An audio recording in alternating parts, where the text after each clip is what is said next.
It's been a bit, hasn't it? It's your boy, Arktos, member number 2 of AstraLog, your locked royal, your guy who ate a whole bunch of chicken nuggets before stream today, and they were very tasty. They were like spicy chicken nuggets too, so my stomach is definitely not going to hurt in a minute, you know. Hello everybody though. Ullo. I figured I've been procrastinating on this long enough. I know usually I stream like RPGs or actual video games on Wednesday, but I've procrastinated on making more emotes long enough, so I need to do that. And what better time to do that than right before the end of the year, you know. Hello Centaur, welcome in. Nice to see you. Nice to see you. Oh, hopefully I'm not too quiet. Let me turn myself up slightly. That's a little bit better. A little bit on par with the BGM there was all. Cool. Let me see if I even still have the list of emotes ideas in my chat still. Do I? Is this it? Yes, that's it. I do have it. Alright. And I don't think these numbers are correct anymore, because I think Twitch added more animated emote slots as of late, which is awesome. So I'm probably going to do those last because those take a bit of setting up and, you know, the time to actually animate them. So let's see. I have the sleep, the pwn, the hello. Need a flex, laugh, rave, and bounce. I'd kind of want to make like a heart one too, but I don't want it to be the same, you know, character holding heart. Like hold on. Because every single, like, streamer ever I see has, like, character big head, happy face, a heart, and they're holding it like that. You know what I mean? Everyone's got one of those, but I don't want mine to look like that. Hashtag I'm different. Anyway, how's everyone been? Sorry I've been gone. But also I'm not very sorry I've been gone. I was very busy this coming week. Well, this previous week. So what ended up happening is I agreed to do a Secret Santa amongst some art friends. Cool, right? Mind you, I didn't procrastinate on this. I started like on my thing several weeks ago. And the deadline for, you know, the Secret Santa thing is the 24th. You can turn it in on the 26th of December at the latest. And then I realized I'm gonna be traveling starting the 22nd. I won't be able to bring my equipment with me to, you know, work on stuff. So I was like, well, that like automatically takes away 2+ days I would have to be able to work on it. So after all of my kingdom duties for like the last several days and so was me just trying to crank that out, which it is done now and I won't have to worry about it. And also there's a bunch of other, you know, pre-holiday stuff that I had to take care of. Let me actually start drawing instead of just sitting here talking. But you know, you're good. I finished the final weekly art piece of 2023. Ooh, good job. I know you've been cranking out a lot of art this year. So I've seen. Hey Matilde, welcome. Nice to see ya. Oh no, you've got not the edge. Okay. If I do like a heart one. Turn the pencil. Cut stabilizers off. Excellent.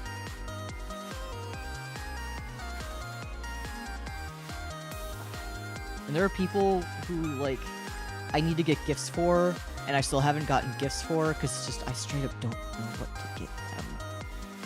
And I feel bad for it. Like, I have an idea of what I can get for one of them, which is very easy, and I'm not going to say it because it's my palace mates, and what I don't want to risk them hearing me, but you know. Like, at least my gifts for them the last 2 years were pretty practical, because it was stuff that I also would make use of. It's like, you know, kitchen stuff that we'd all share.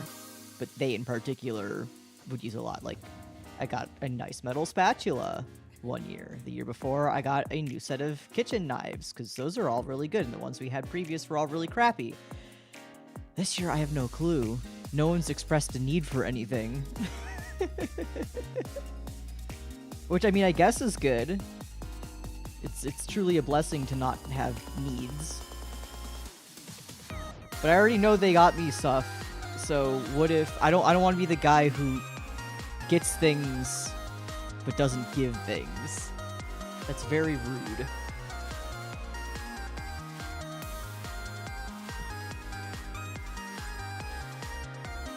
Got something very cute for my sister though. There's like a little blind box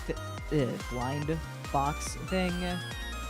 That's these little like cat keychains, and all the cats have donuts and stuff on their heads, but the one of them has like a cup of coffee. So hopefully my sister gets the coffee one out of that little blind box.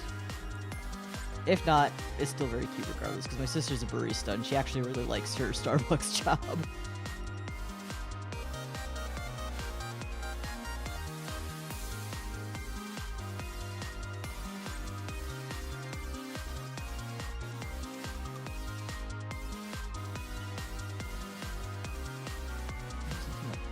The heart.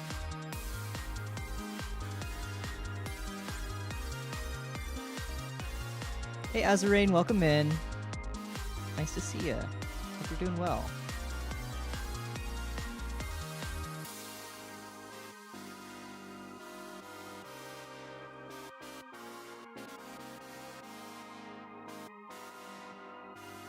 Blind boxes, yeah. Blind boxes, gotcha, the bane of my existence. I live not close, but like a day trip away from Kinokuniya, and they kind of stock a bunch of fun Japanese blind boxes. So last time I went, I got myself a Chikawa one. When I do blind boxes, I want to make sure that it's something that I wouldn't be disappointed in getting, you know, any of the things from. Unless I do like a character, like a series blind box kind of deal, but in that case, I'm the guy who just buys the whole thing and splits it amongst my friends who I know will want the other characters. Because then, if I'm spending my money on the entire thing, at least, you know, I'm getting money back for all the ones I didn't want, if that makes sense. Like, I used to do that a lot with Fate and JoJo.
Reference of myself, how sad is that? There we go.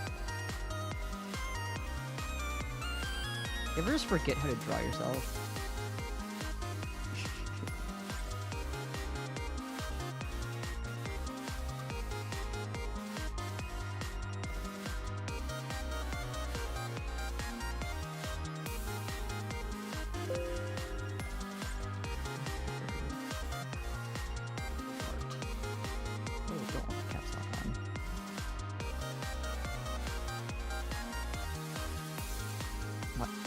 hello? There you go. Hey, you know what sucks? So earlier today, I had kind of one of those days where it's like everything just feels exceptionally loud. I'll admit, I kind of have, what's it called, misophonia as is, where, you know, certain sounds or what have you just kind of bothers you to no end. And I can't really help it. But it's been one of those days for me. And could kind of, as a result from it, like, feel like the onset of a headache coming on. So I almost didn't stream because of it, but we're good. I took an ibuprofen, we're good. But because of all that happening, I had a moment where I was sitting there. I was eating my chicken nuggies in the kitchen, and I just started to hear this really, really high-pitched noise. And I could not tell you where it was coming from. I was like, is it coming from outside? Is it in the walls? Is he in the room with us? And so I flicked the lights off, and I was just, the whole time I was hearing the electricity from the lights.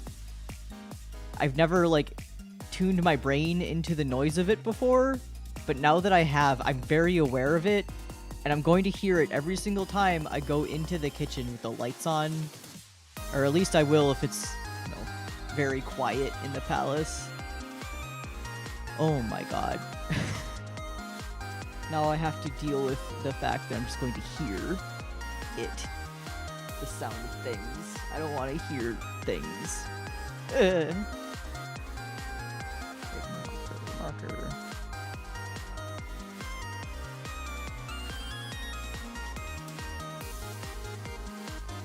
Bigger size. Ooh, that is way too big. Why'd you go to 115 a lot? 15.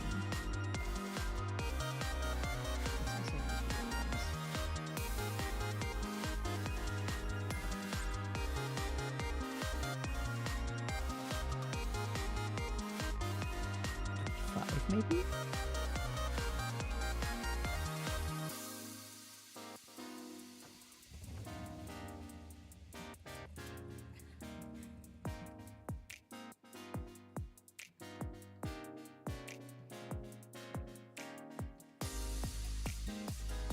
Also, yeah, Ori might make a guest appearance this stream.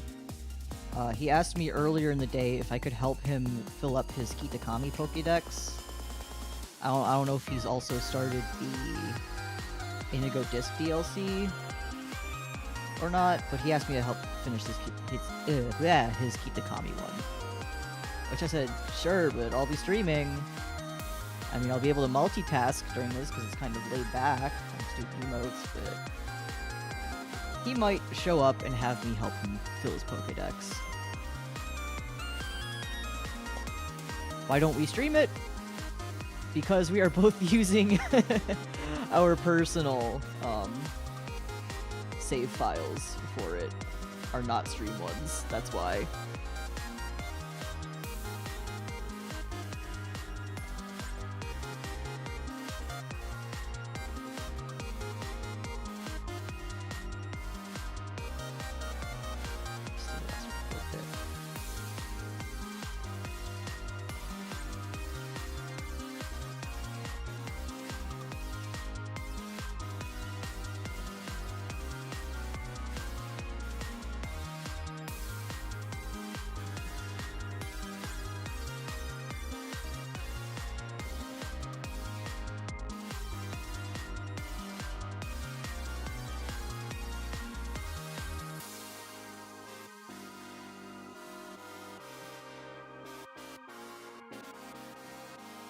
Speaking of Pokemon DLC though, I've actually really enjoyed the Indigo Disc DLC. Like, it definitely has its flaws, and the game still runs like shit. And doesn't look the greatest. But I'm a freak who plays Pokemon for the story, and as a whole, I've really enjoyed, story-wise, this set of games and their DLCs.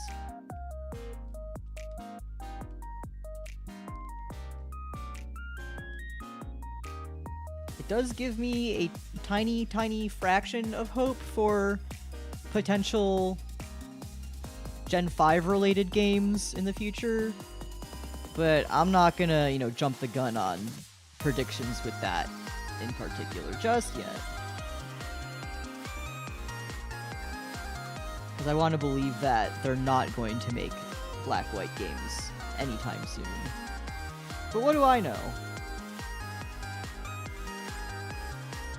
My dad doesn't work at Nintendo, my uncle doesn't work there either.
You know, I probably will stream Pokemon after the new year, though.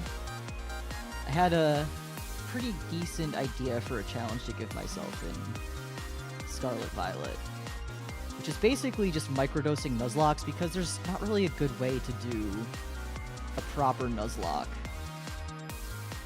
in those games. So what I was thinking of doing was microdosing them, which basically means every half hour-ish, I'll have to change out my entire team by means of Wonder Trade, and I will not be able to go above the level cap. So what I get is what I get. And I've been kind of proof testing this on my own time, or at least I was before the DLC came out, because now everything's on hold for the DLC. And it's actually been working fairly well. The biggest disappointment is when I'm getting Pokemon in the Wonder Trade that are very obviously hacked Pokemon. Shit be coming from, like, Pokemon LucarioXYZ.com. They all have, like, web names for their names. Makes me upset. Maybe, sure, if I was 12 years old, I think it'd be the coolest thing ever to suddenly get just a shiny level 100 Lucario. Well, I guess Lucario is kind of out of the question now because it's actually a wonder gift, but you know what I mean. I want garbage. I want to train garbage for my silly little Pokemon challenge. Give me your level 1 0 EV IV. I don't know.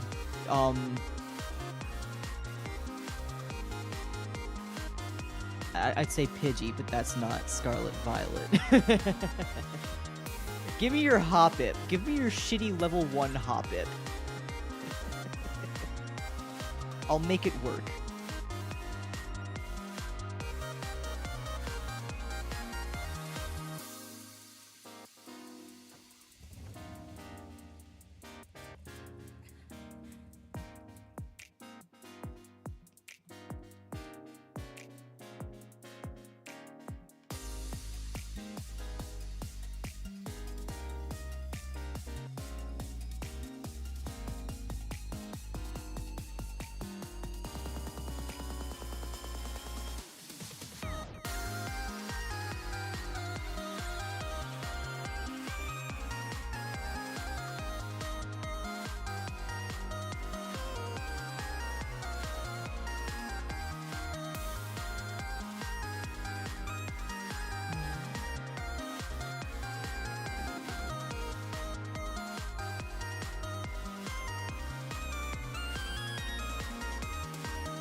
Sele.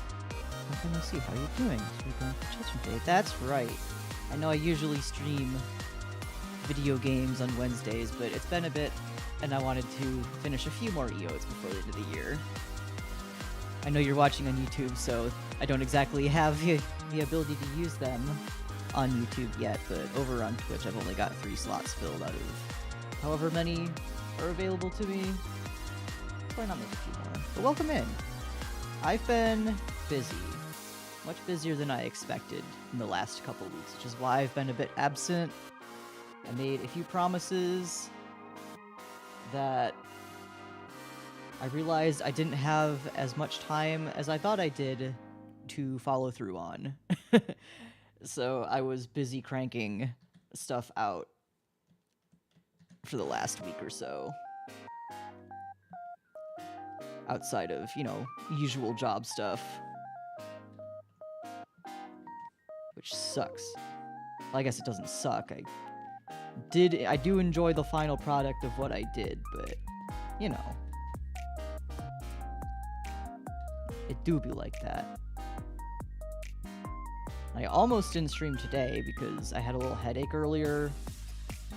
I said, screw it, it's been long enough. And also, in the coming week, or really starting the end of this week, I'll be traveling for holidays, so I won't be able to stream that way. I might try to sneak on to, like, you know, Sele or Orion streams if they're doing any, and are like, Ullo, you want to hang out with me on Discord, but, you know, my own terms, I got family to visit, so can't exactly stream that way. Is it better? Yeah, I'm fine now. I took an ibuprofen. We're good. It wasn't so much a painful headache, it's more so the kind of headache where you just feel overly tuned in to literally everything, to the point where it's kind of making your head spin.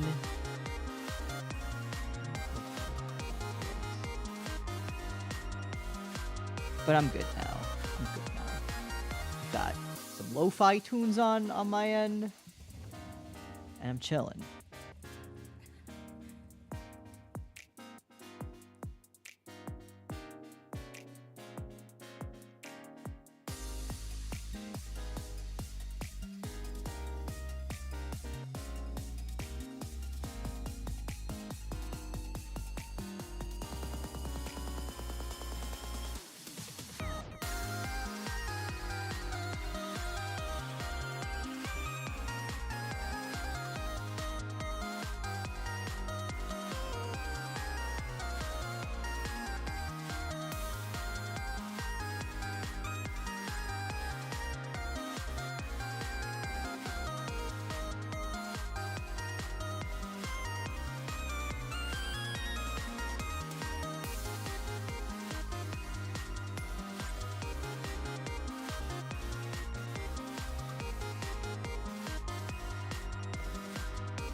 I am wishing everyone a stress-free holiday, whether you are celebrating anything or are just appreciating any time off. Hopefully you guys have time off. A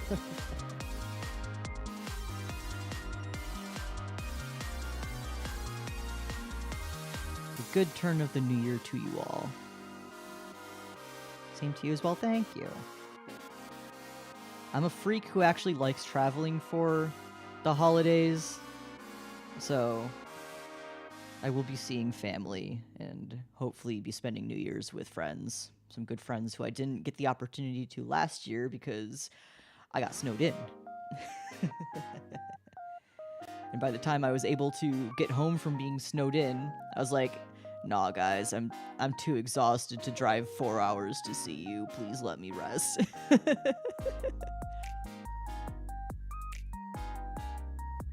happy to not be working this Christmas day. Have you had to do that before? It sucks. Sele, my son! But yeah, Godspeed to everyone who does have to work Christmas Day or Christmas Eve or Boxing Day or New Year's Eve or New Year's Day or literally any time between mid-December and mid-January.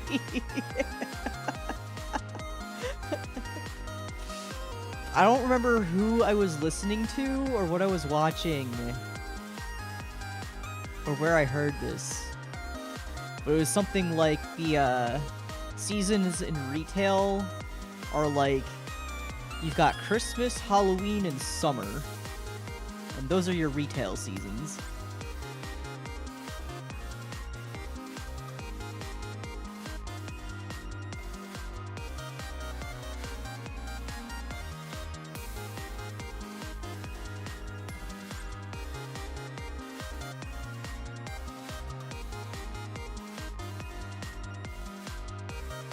Luckily, I've never worked retail. I have worked in food service, though, which is arguably...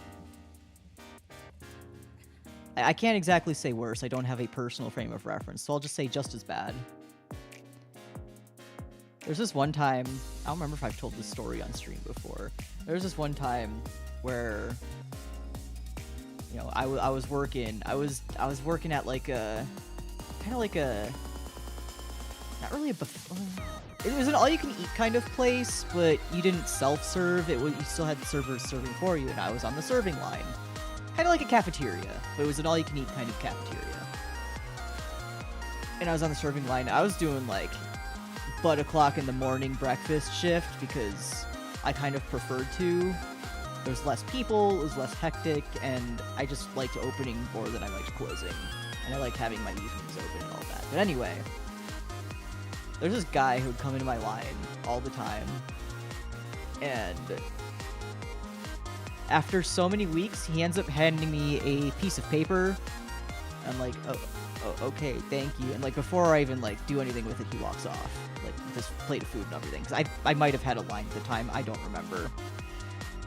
But when I get a chance, you know, I take a peek at it, and it's like a fucking love letter. I've never talked to this guy in my life outside of, you know, serving him food at work. I don't know his name. The only reason he probably knows my name is because I had a name tag on. I guess he shot his shot. Like, he wasn't, you know, I didn't think he was, like, being a creep or anything like that, but still, it's like, who just hands a love letter to, you know, the minimum wage worker serving you food?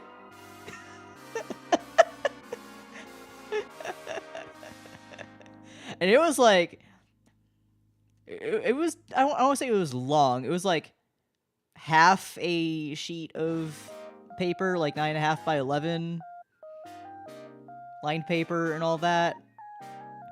I didn't know what to do with it. I think I just threw it out. I don't think I even saw him again after that. Hey, Palm! I don't think I ever saw that guy again after that. It was truly bizarre. And then, of course, I'd get the people where it's like, you know, if you work so many hours, you're supposed to take, you know, a lunch break, which I always did on my longer shifts. But I've had several occasions where just dudes I don't know would be like, coming up and be like, hey, can I sit with you? And I'd be like, huh? I don't know you. I'm like, I guarantee you I didn't look good. I probably didn't smell good. I probably smelled like kitchen and sweat and disgusting, or maybe even dirty dishes. I'm a minimum wage employee here. I'm just trying to eat whatever food, the little sandwich I made for myself. You know. 100 eating push-ups, but you're busy? I'm not really busy. I mean, unless you like story time. I can get 50. Oh, good, the sound works today. Thanks, son. you have to do that.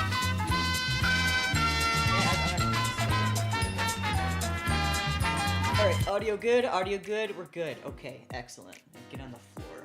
Floor! 1, 2, 3, 4, 5, 6, 7, 8, 9, 10. Very nice.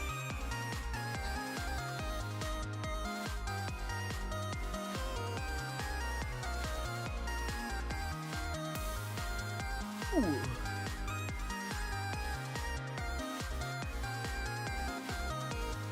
You were doing 10 push-ups? That's what you get for not drinking your milk. Where'd I put my tablet pen? There it is. Still eating breakfast. I'll be looking for that.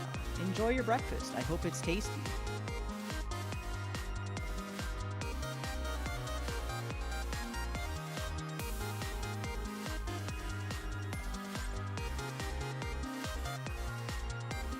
I should get more magic spoons sometime. Not to be like, you know,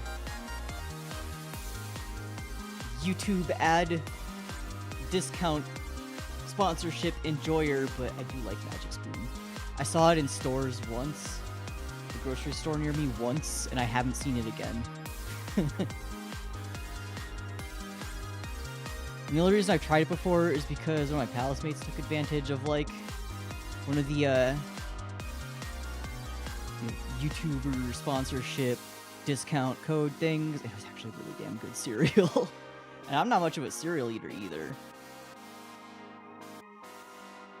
But I could go for some right now.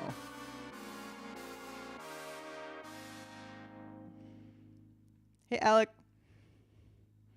I know Magic Spoon was in retail. I didn't know either until I walked into the store and turned around and there were like... There's only like 2 different flavors, I think. If that. But it was definitely there. You what? You what?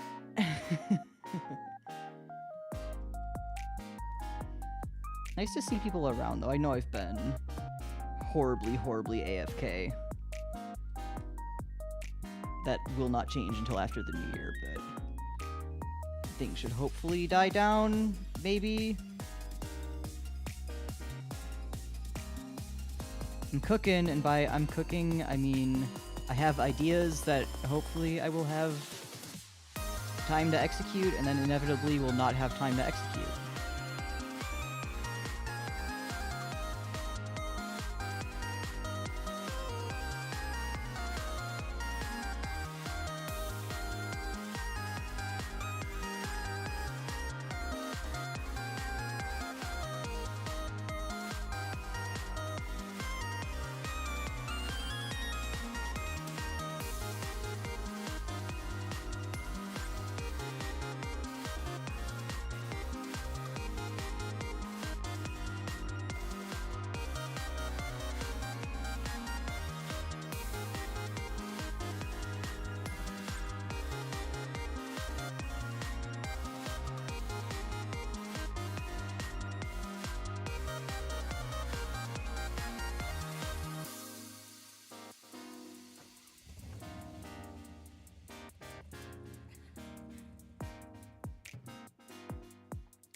Also, last Saturday, my palace mates and I, and a bunch of their friends, made a whole shit ton of sweets and stuff. And I just feel so bloated because I can't stop eating all of these sweets. This is bad. My one palace mate made some, like, incredibly good fudge. And that's the thing about fudge. I don't eat it often, but when I do, I'm unstoppable with it. I get addicted. I know I can't stop eating it. Even when I feel full or, like, disgusting, I'm just like, maybe one more. Maybe just one more piece. I'm a sugarholic, so I wish I was there. I'm not even that much of a sugarholic. There's just something about chocolate and fudge. Really dairy. I'm a dairy-holic. I drank my milk. That's how I got this big.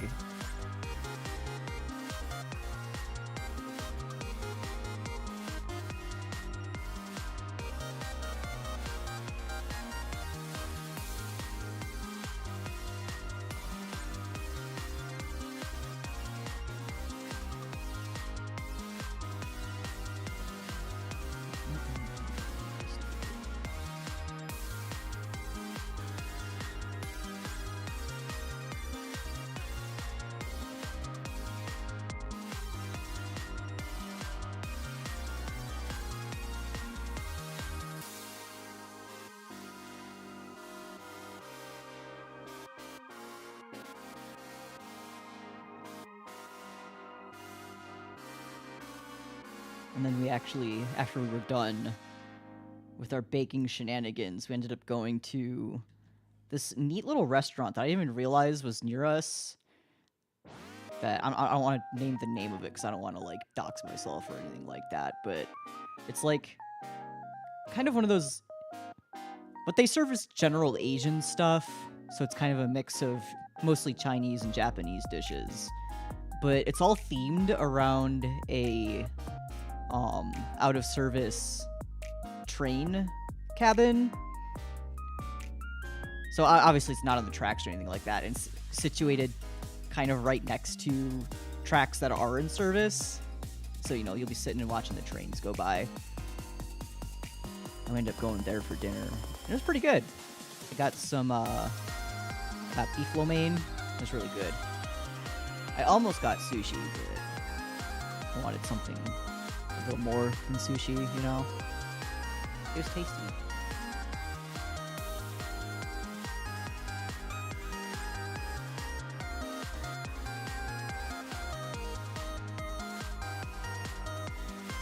It was funny, there were like people there. They were very obviously either going to or coming from Christmas shenanigans. There's this one guy that was outside in about 30-degree weather, and he was wearing like Santa Claus looking shorts. So it's like, you know, they're all bright red with a little white fluff on them. And he's got like this goofy, ugly green Christmas sweater on and a Santa hat, and he's having the time of his life in like the nicely lit kind of holiday decorated garden area they had outside of this place. There are some characters here. 'Tis the season. Or as I like to say, tits the season.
Of course, I have a sister, and she's very happy or excited to see me this year. More so than previous years for some reason, but she asked me to bring, obviously, my Switch along so we could, you know, game at her place and all that.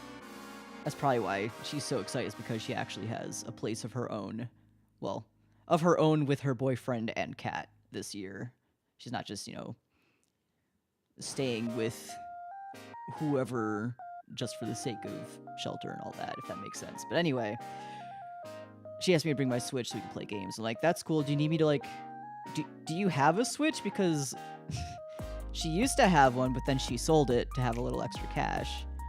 She's like, no, I don't. And I'm like, do you need me to bring my TV dock so we can actually do multiplayer? And she's like, yes.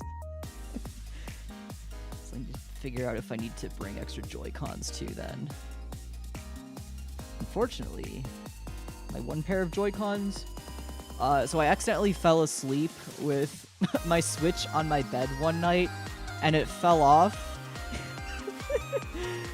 So the Joy-Cons mostly work fine, except on the one, the L button is broken.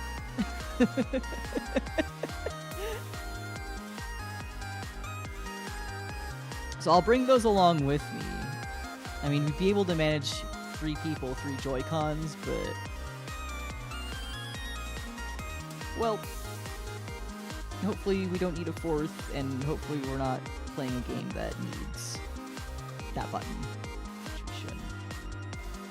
And luckily I also have an unspent $50 gift card, so if there's any party games I should get, or if, Sele, you're here, if you or Ori have any, you know, party games y'all want to do on the Switch, I've got a little extra money on me for video game.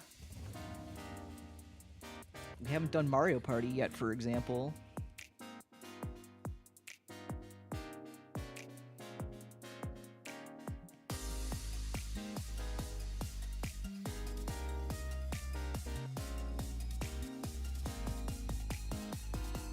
Do you like Mario Party? I have played... What's the good Mario Party? Superstar? Is that it? The title of it?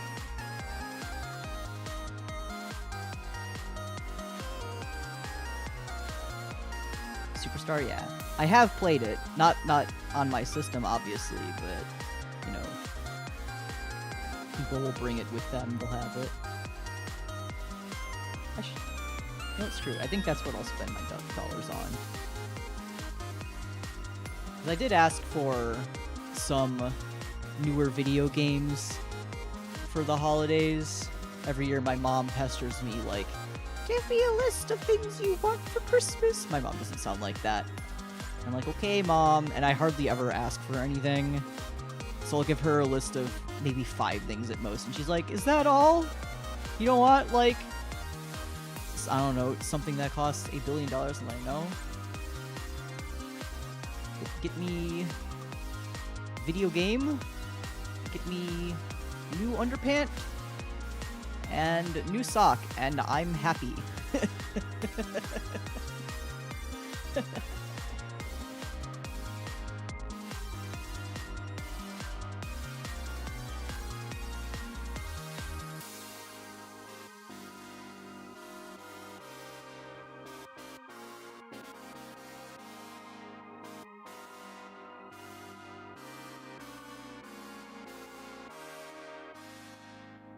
My family's the same, but, like, I don't want to ask them for anime merch. I'm a big boy, I buy those myself. Oh, I have... Well, okay, I used to not have shame in asking for anime merch. I remember several years ago, I think... What was it? I think it was a Cars figure. Cars JoJo's Bizarre Adventure. He's got the Super Action statue figure. I think it was that one that I asked for. And my poor mom was like... no idea where to get this. So I've learned the lesson. Just every year, just give my mom a list of links, and if she buys it, she buys it.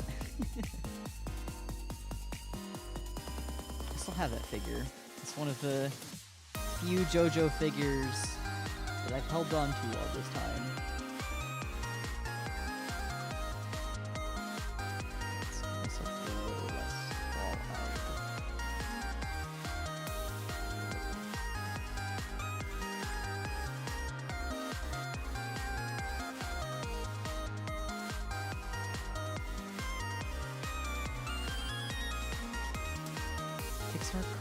No.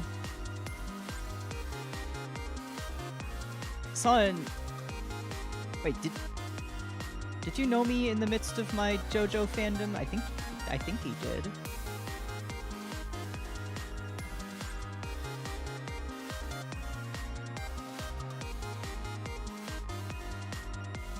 Keep track anymore. I have no sense of time.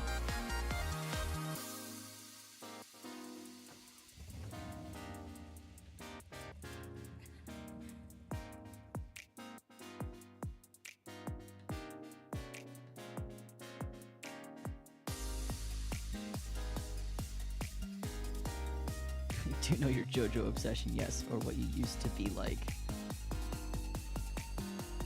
Just, you know, hides my face a little bit. Some dark times. We don't talk about JoJo fandom era Arktos.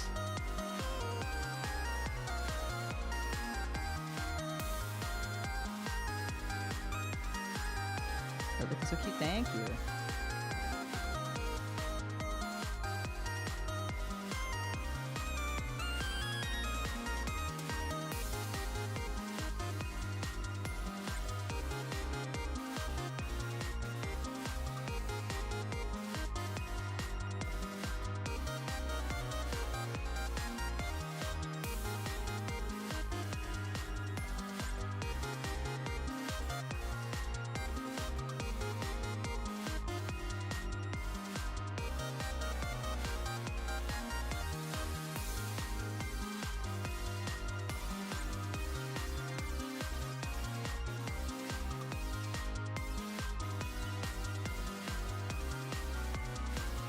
Oh, I've got hiccups. Help.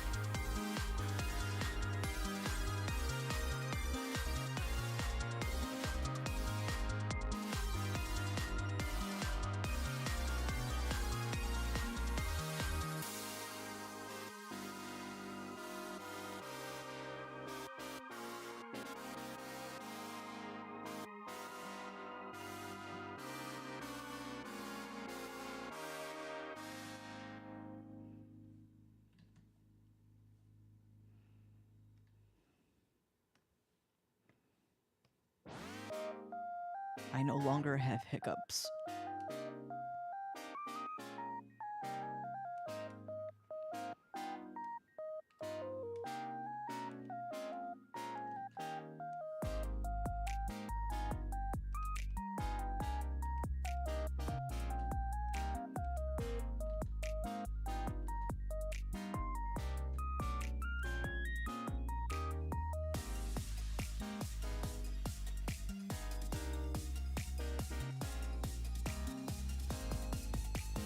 Sparkles on last.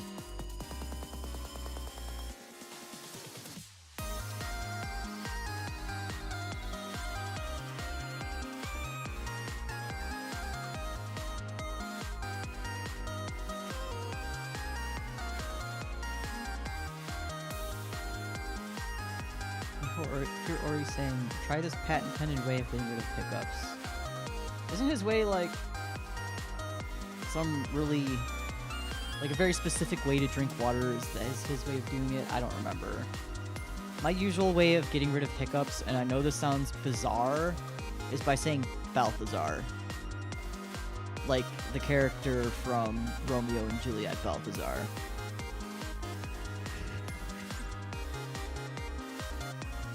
And that's because one time when I had to read that for school, my education, I had really bad hiccups, and then, I don't know, something just about seeing the character on the screen, or something about saying his name, I don't remember exactly what happened, it just immediately made my hiccups go away.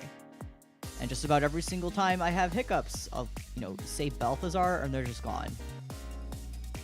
I don't understand what the magic of it is, but it works for me about, I want to say 85% of the time.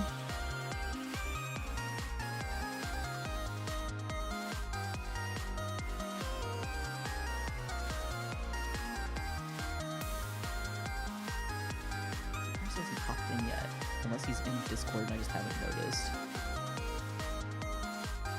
Nope. Nope, he is not around yet.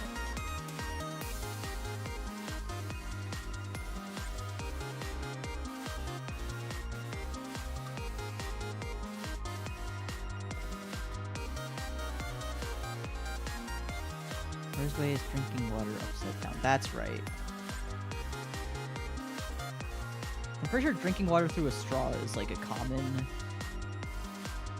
quote-unquote solution people have to it.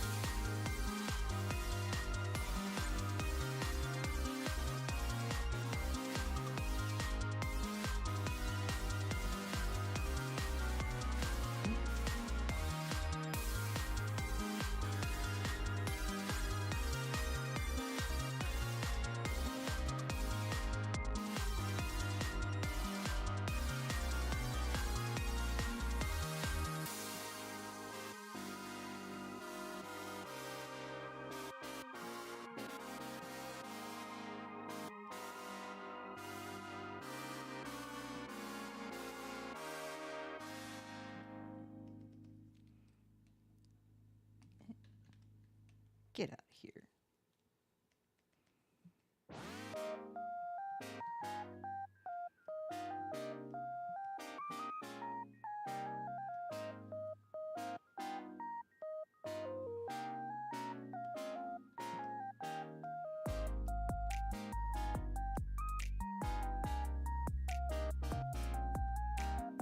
Ori!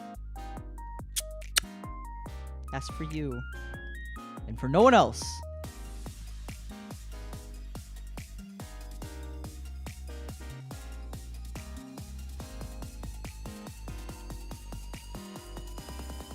Or I'm already on Discord for wherever you need help with your pocket monsters. Hi, Pana. Welcome. It's been so calming. I'm glad.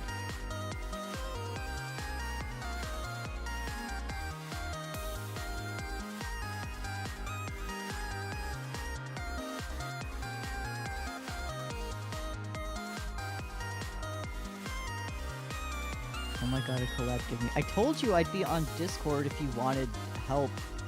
Because you said, I'm available tonight. And then I said, I'm streaming tonight, but I guess if you want to pop into Discord, I can multitask. I wasn't kidding.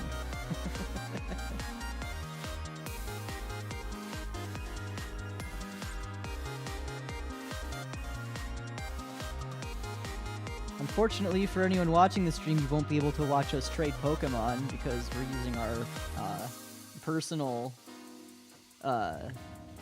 save files to play, but Windows 11 makes me cry. Yeah, I saw you post about that. You're brave. Brave for updating. Why would you do that? Oh, it's because you got a new computer. Did you just not have the option to go with 10, or can you not downgrade it or something?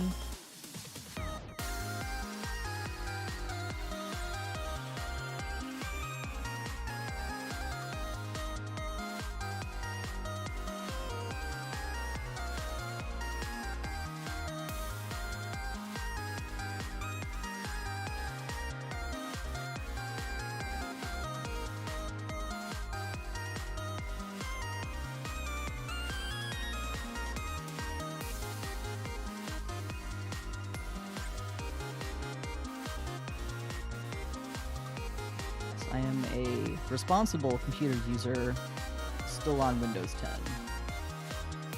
I'm an old man, I hate change.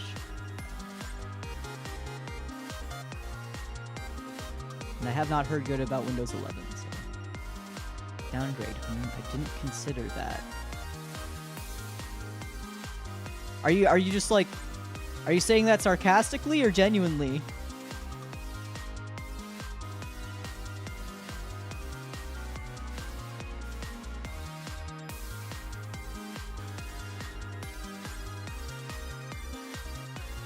I can't tell.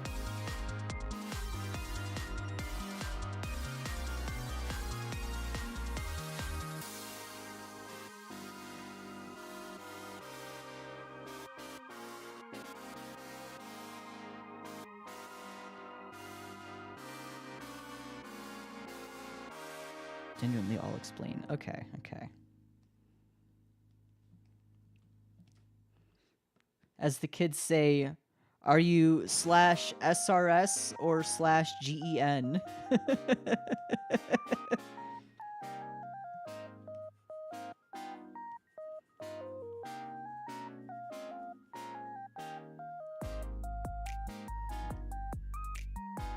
I'm /HJ.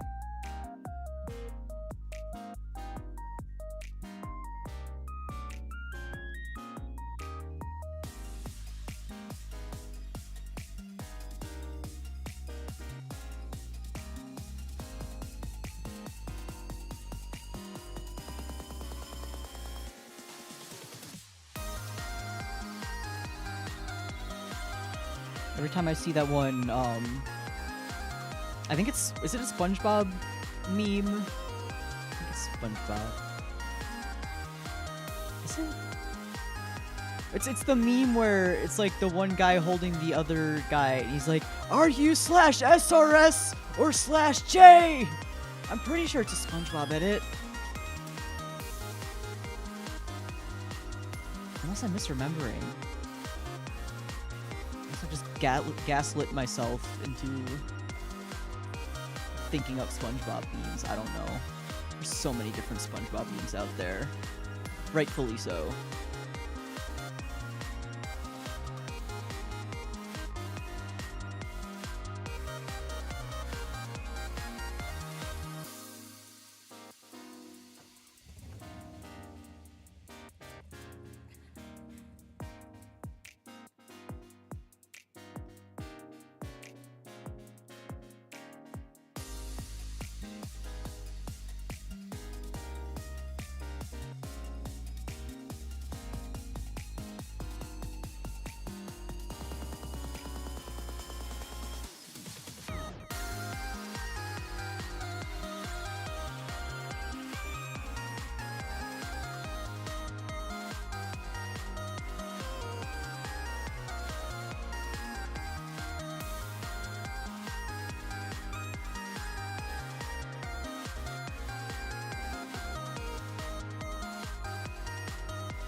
Bro, what's my Discord login? I don't have the answer to that. That's a you problem. You should be terrified if I knew any of your logins. Oh, the things I would do, the mischief I would cause.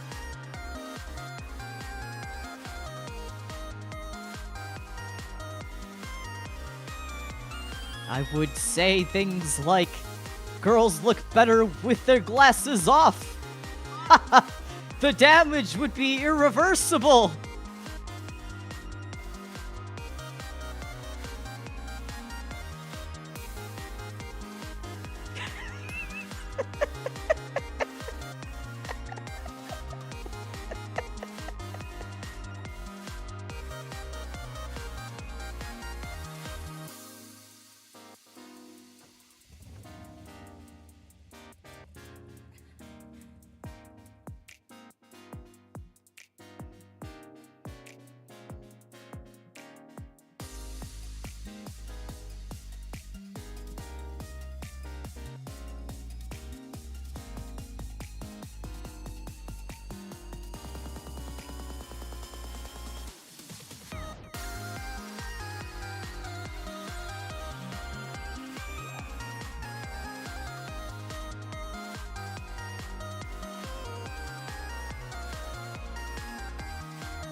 Hello? Am I on the air? Hold up, let me check. Start speaking. Hello? Yes, okay, I heard myself. Yeah, I hear you. Sorry, I wasn't looking at my levels, but yes, you are audible and should hopefully sound fine. Yeah, it doesn't sound too loud. I hear you twice, I hear myself twice. This is incredible. Dude, just mute Hold it. on. Oh, that's a good idea. Oh my god. Okay, so Windows 11. I didn't really have a choice, right? So the laptop I used previously was not actually strong enough to properly stream. My like one Japan stream was at like half resolution. I mean 720 instead of I was 1080. there, I remember. Yeah, and it kept dropping. Like I think it was fine on Twitch, but on YouTube it was not the greatest. So I thought to myself, if I actually want to stream when I'm away, like I am actually like with the fam right now, so this is not my usual spot. Oh, you've already traveled back for the holidays then. I have, yeah. In fact, I decided to head back a tiny bit earlier. Oh my god, Fortnite commercial that is not needed. Okay. All right, boys, where we dropping? Fortnite. Twisted Towers, of course. That's where Thanos is, and where Palpatine came back suddenly for some reason. Oh boy, yeah. So I was like, you know what? Let me trade in or set up a trade in with my old computer to like a person that actually needs it, as opposed to like any trade-in outlet. Because I'd imagine any trade-in outlet kind of sucks. Yeah. Yeah, but I found someone who's willing to take my old computer. I'm setting up this new one, and I'm cringing because it is set up for Windows 11. I didn't consider it a downgrade. I did not consider doing a downgrade because a lot of times it's more trouble than it's worth. I'd say. I don't know.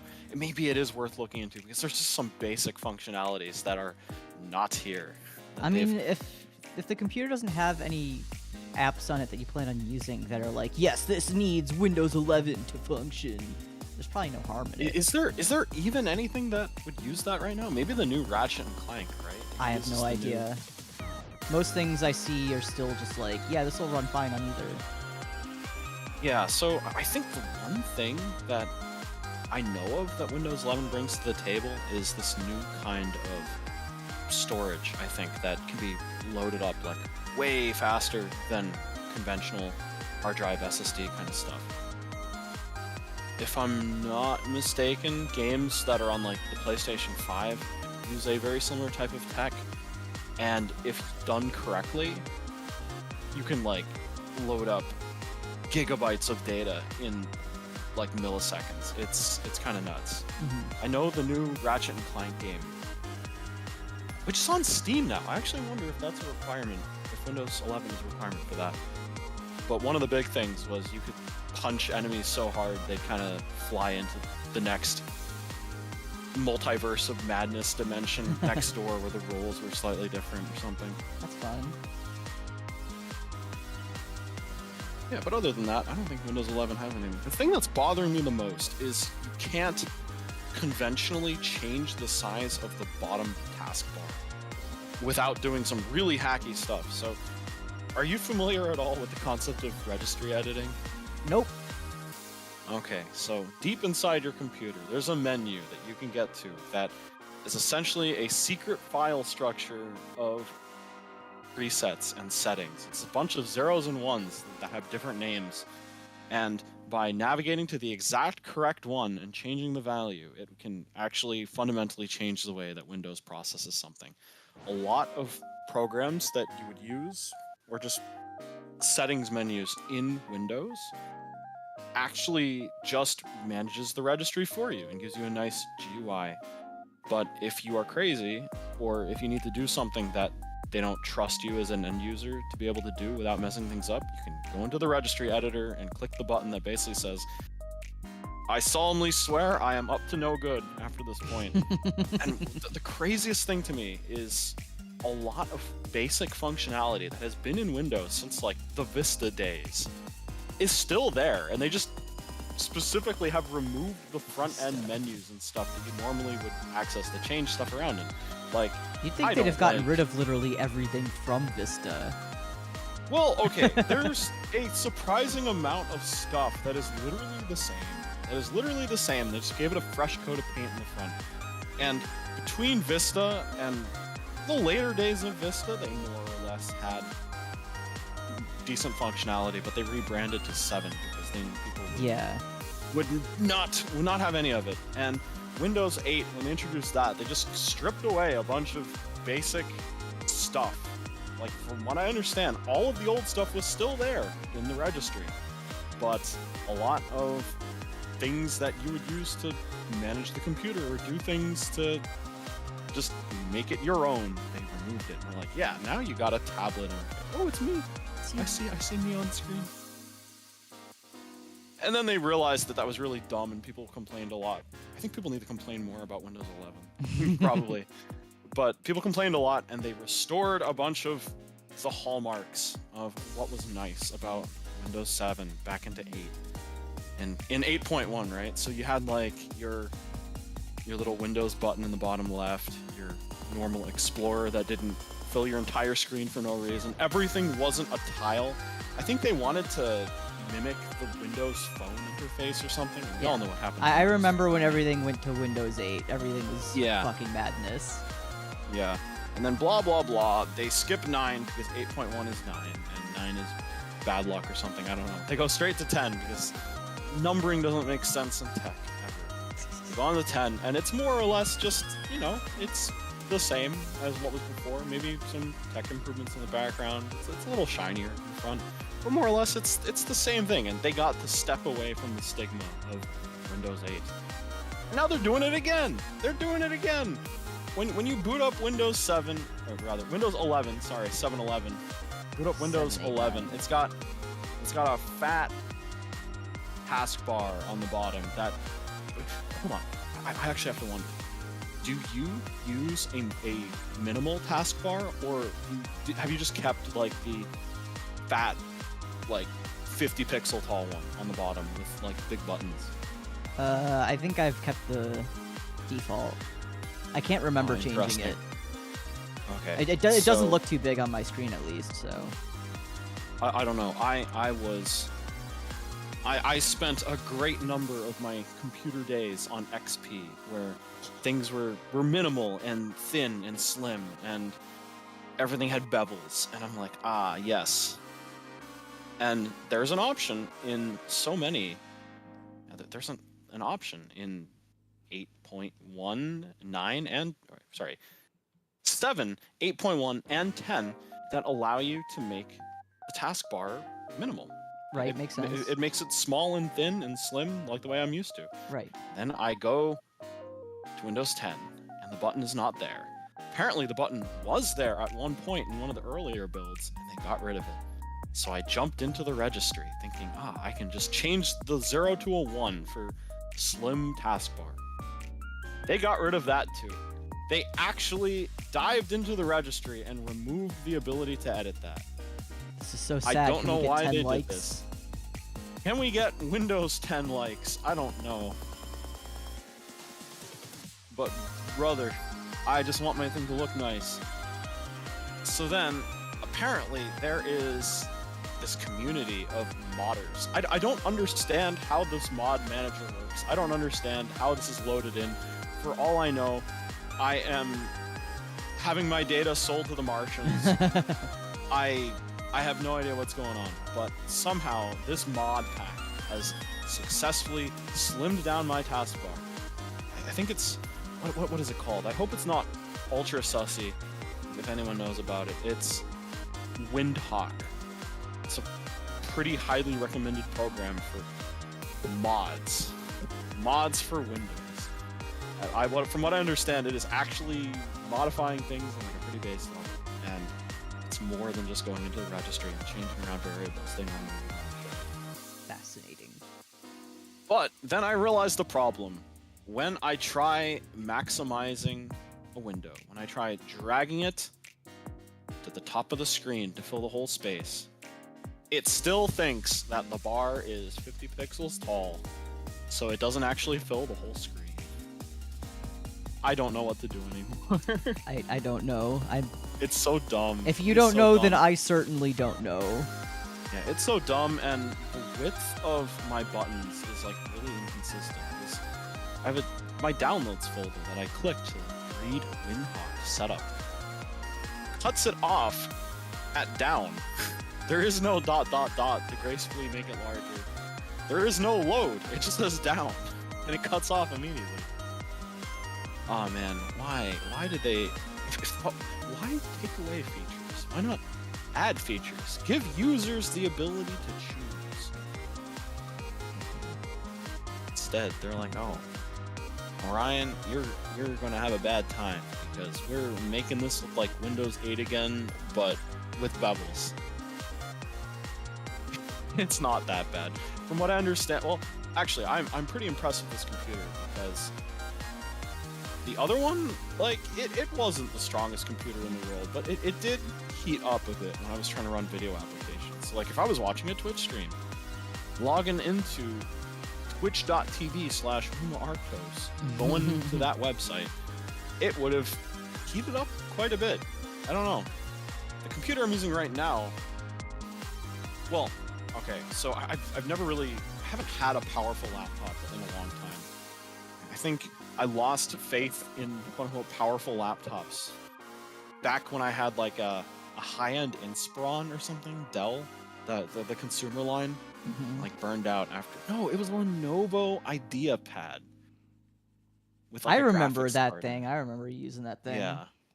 And remember how you only saw me running around with it for like a year? Yeah. Because it burned out. Yeah, I remember you burned complaining out. about that one not shortly, I should say not long after Yeah. you got it. Yeah, pretty brand new computer. So pretty much since then, I have bought what is known as business grade laptops.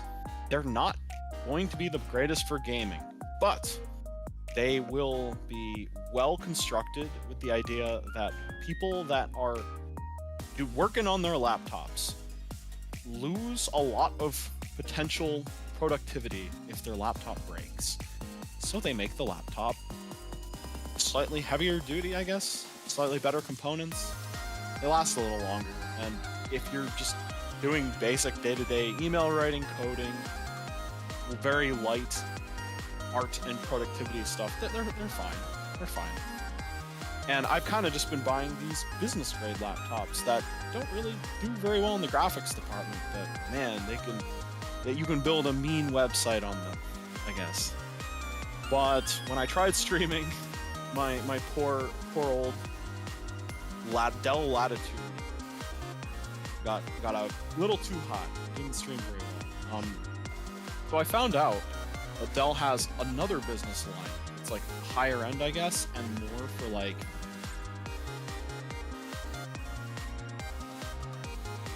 like people that do more artistic applications or might run video, more graphical presentations. They're like the trendy Latitudes. Latitudes are like the chonky plastic kind of chrome plated, dusted, brushed chrome style laptops. But then they have the sleek and smooth and think like shiny black kind of aluminum kind of material, the Vostros. I'm not familiar with this line at all. I think it's a little newer.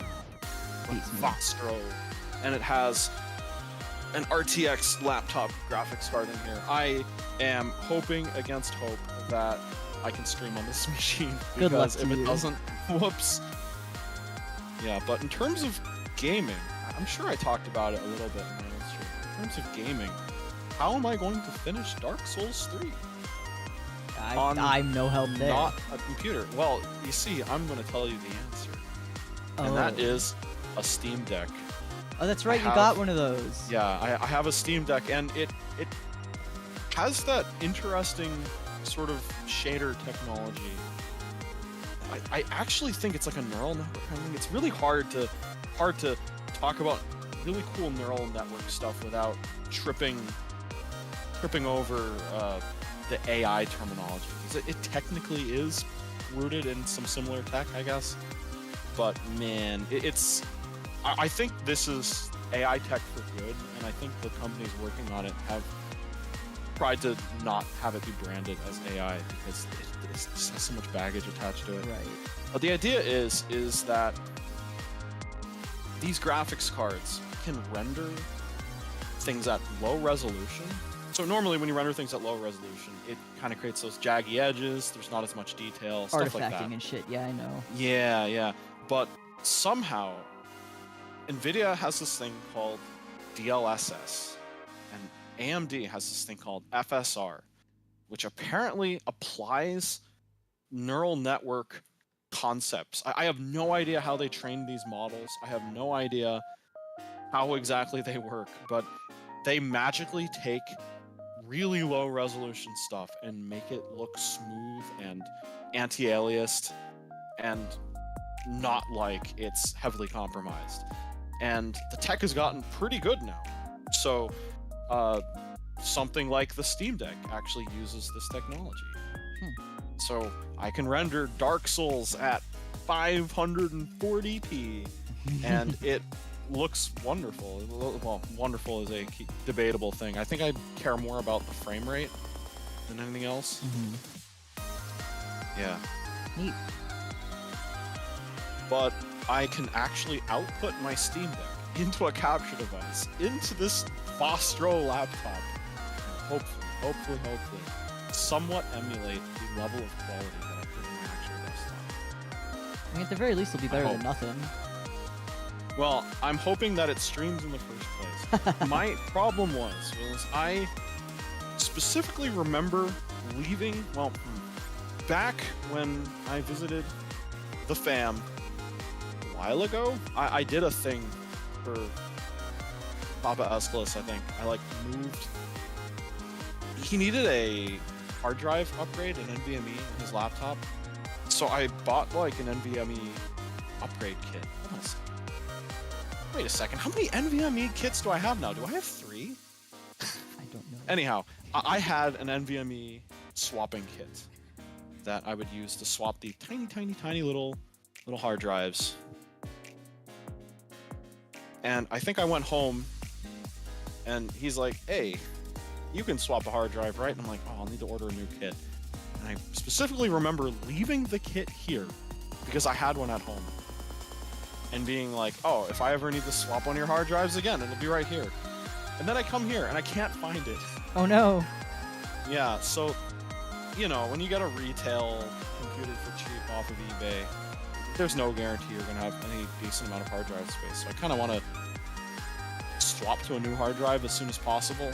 There's some pretty nifty Samsung applications that can clone a hard drive and make it act as though it's the exact same environment. Like, you can literally clone a hard drive to a bigger one and swap it, and your computer will still operate exactly the same. It just has more space. It takes like a reboot or two to acclimate to having more space on it, or more or less depending on which direction you go. But the computer I have right now, I think, only has 500 gigabytes of space. It's not like I'm going to be playing. Did I lose you? Ori? Ori? What the heck? Okay, hold on. What was the last thing you heard? The headset I'm using has the strange tendency that if it bends in a weird way, if the wire bends in a weird way, it might activate the wired in mute button. I hate it. I kind of hate it. Last thing I heard was I don't think I'll be able to, and then you cut out. Oh, I don't think I'll actually be playing games on this computer, but I will just be using it as a streaming relay kind of thing. Mm-hmm. I had a realization that I can use this Steam Deck as a second PC focused on gaming. It works surprisingly well. Yeah, you can actually probably, if you get the dock, you can pretty easily plug in a mouse and keyboard into it and use it as though it's a proper gaming computer. I actually tried plugging controllers into it, and I had mixed results, actually. There seems to be some degree of input delay if you use a wireless connection. I tried that with a Switch controller. There was some input delay. I tried plugging in I also tried using the Bluetooth on my new PlayStation 4 controller as well, and that actually had even more input delay. And then I tried wiring up the PlayStation 4 controller, and it just didn't work at all. It did not detect it as a controller.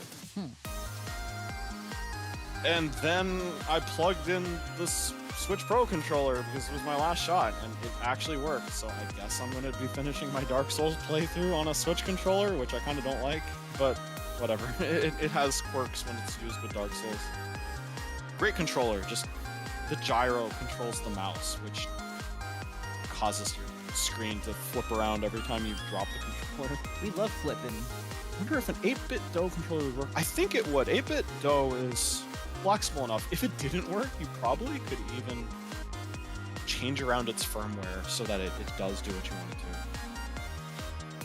I don't know, it's weird. It's just, I'm guessing a dual sense controller may work because it may have generic drivers in it, whereas a PlayStation 4 needs PlayStation 4 specific drivers. And maybe they don't have that on the Steam Deck. I don't know. There were some games I was surprised didn't work on it. I'm guessing there's certain compatibility things. If you're considering getting one, definitely check out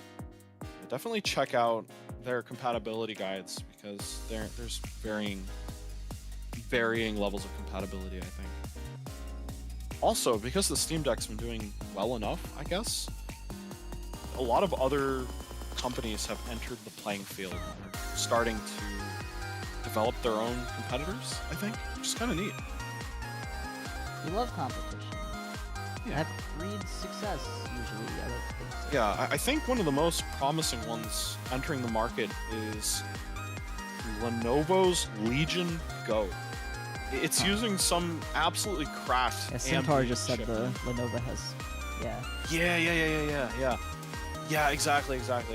I think I'm seeing the YouTube chat with some delay, but yeah, the Lenovo Legion Go is extremely promising. It has the Switch/Steam Deck form factor. Oh, 1 second. You will not be permitted a second. Oh, I'm back. I just had to cough, and I did not want to dirty the air. Yeah, but it has that like Switch form factor, but you actually can take the Joy-Con, quote-unquote Joy-Cons off of it, sort of use wirelessly as if it were a Switch, and it has like your standard controller layout on it. But what's particularly neat about it is there is a sensor on the bottom of the right Joy-Con that can sit flush to whatever surface you're holding it down on, and then it just becomes like a mouse. That's it. You can move it around like a mouse, and it has like triggers on the side that you can click with. Actually pretty neat.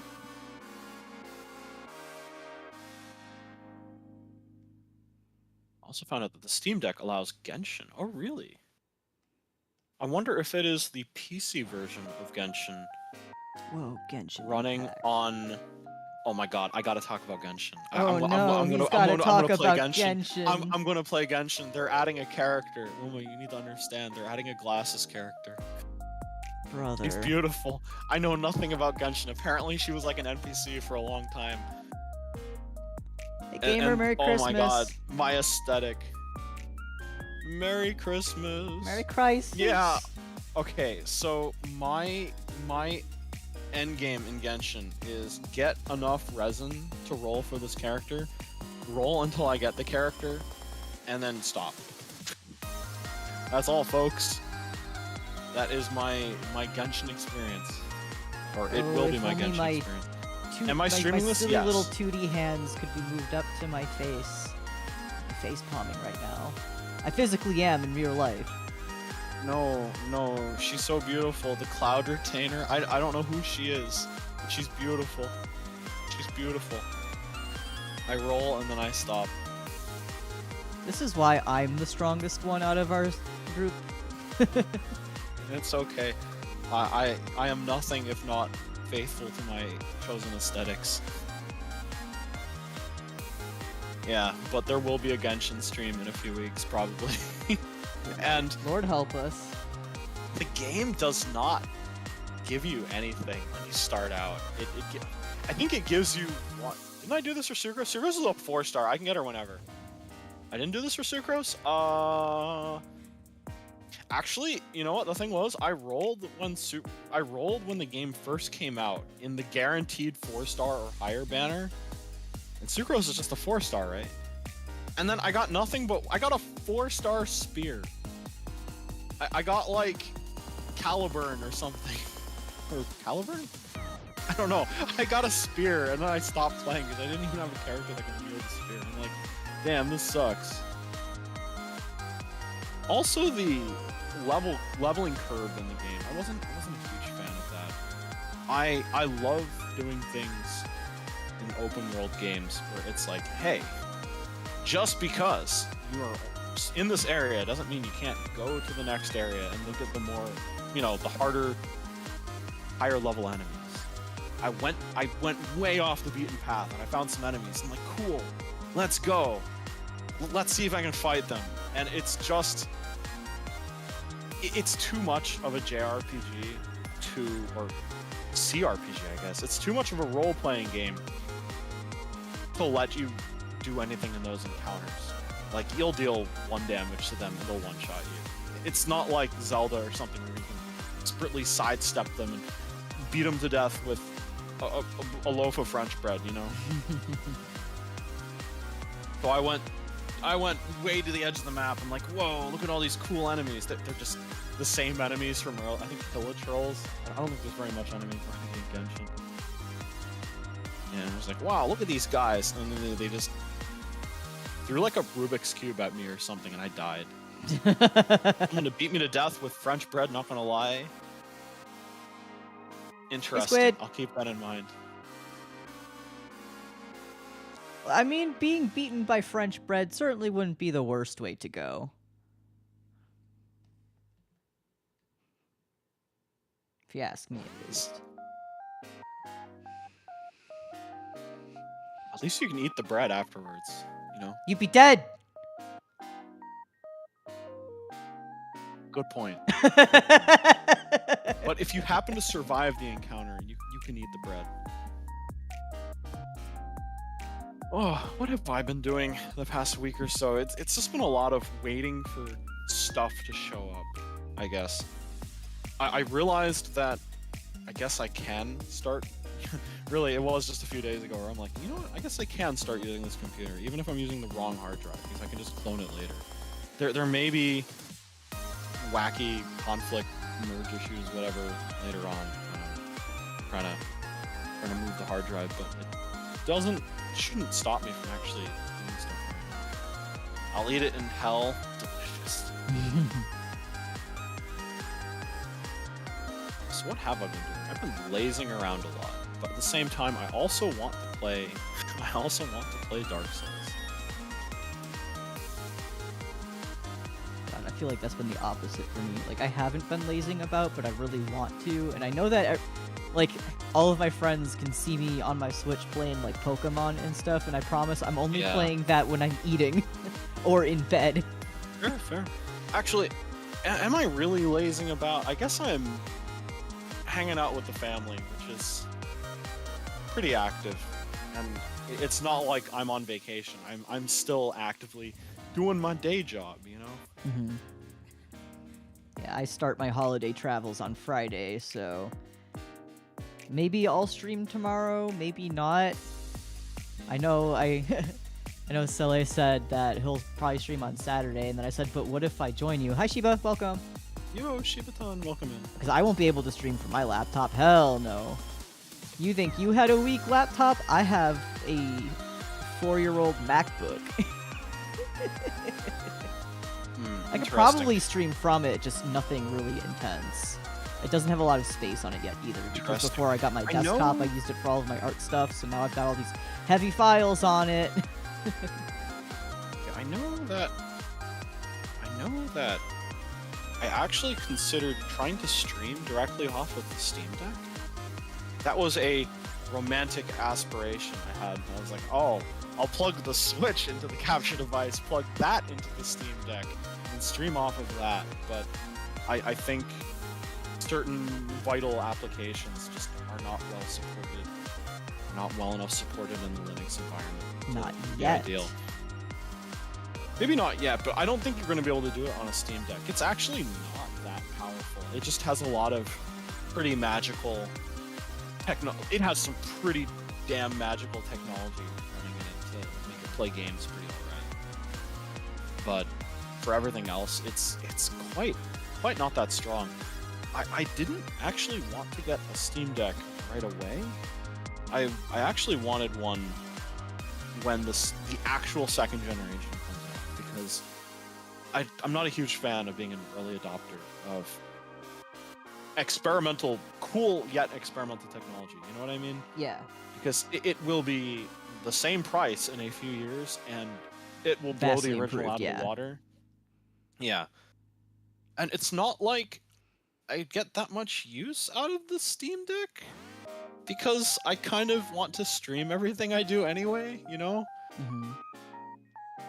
I think the Steam Deck is best suited for if you're playing games for yourself, like in bed or like on the toilet. I don't know, you know, it's just moments where you would not be streaming. Potty gamer. And I'm just like, I want to stream everything. Potty gamer. On top of that, I don't think mods are that well supported by it.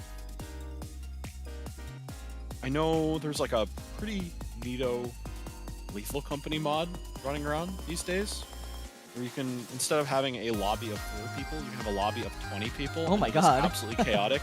Yeah, it is absolutely chaotic. I can played a imagine. little It's bit. chaotic enough Yeah. with 4 people. Yeah, I've played a little bit of that mode with maybe with like 8 people at max offline, and it's chaotic. It's chaotic. It's a different game. I have some opinions about Lethal Company as well. I think it's a really good game. I just think that it is at a point where it's so early in its cycle that we barely scratched the surface. This is like people losing their minds about Phasmophobia the week it came out in early access. I mean, Phasmo has a lot of longevity to it, so...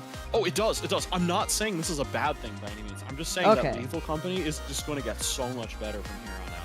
Okay, I thought you were implying it like it was a bad thing. No. The game is fantastic. I love it. I love it so much. They're doing a collab with Deep Rock Galactic. Yeah, I saw. I am so excited for that. Like, we're getting collabs. That's incredible. Maybe then Deep Rock Galactic will get some good enemy variety instead of just shooting spiders. Yeah, it's just, I think the really cool thing about Lethal Company is a lot of times, I suppose it's similar to how Phasmophobia was in the early days, where you not knowing how to handle certain enemies and just word of mouth between friends being like, oh, I ran into that enemy before, here's how we think we should handle it. Ooh, I want to try this on that enemy, you know? And the dev does some really cool stuff where they're just like, oh, I pushed a stability update today, everyone logs in and there's like 3 new enemy archetypes. It's wonderful. It's wonderful. They stealth added shotguns to the game, and you need to harvest them from one of the enemies. Woo, the free game gun. is so cool.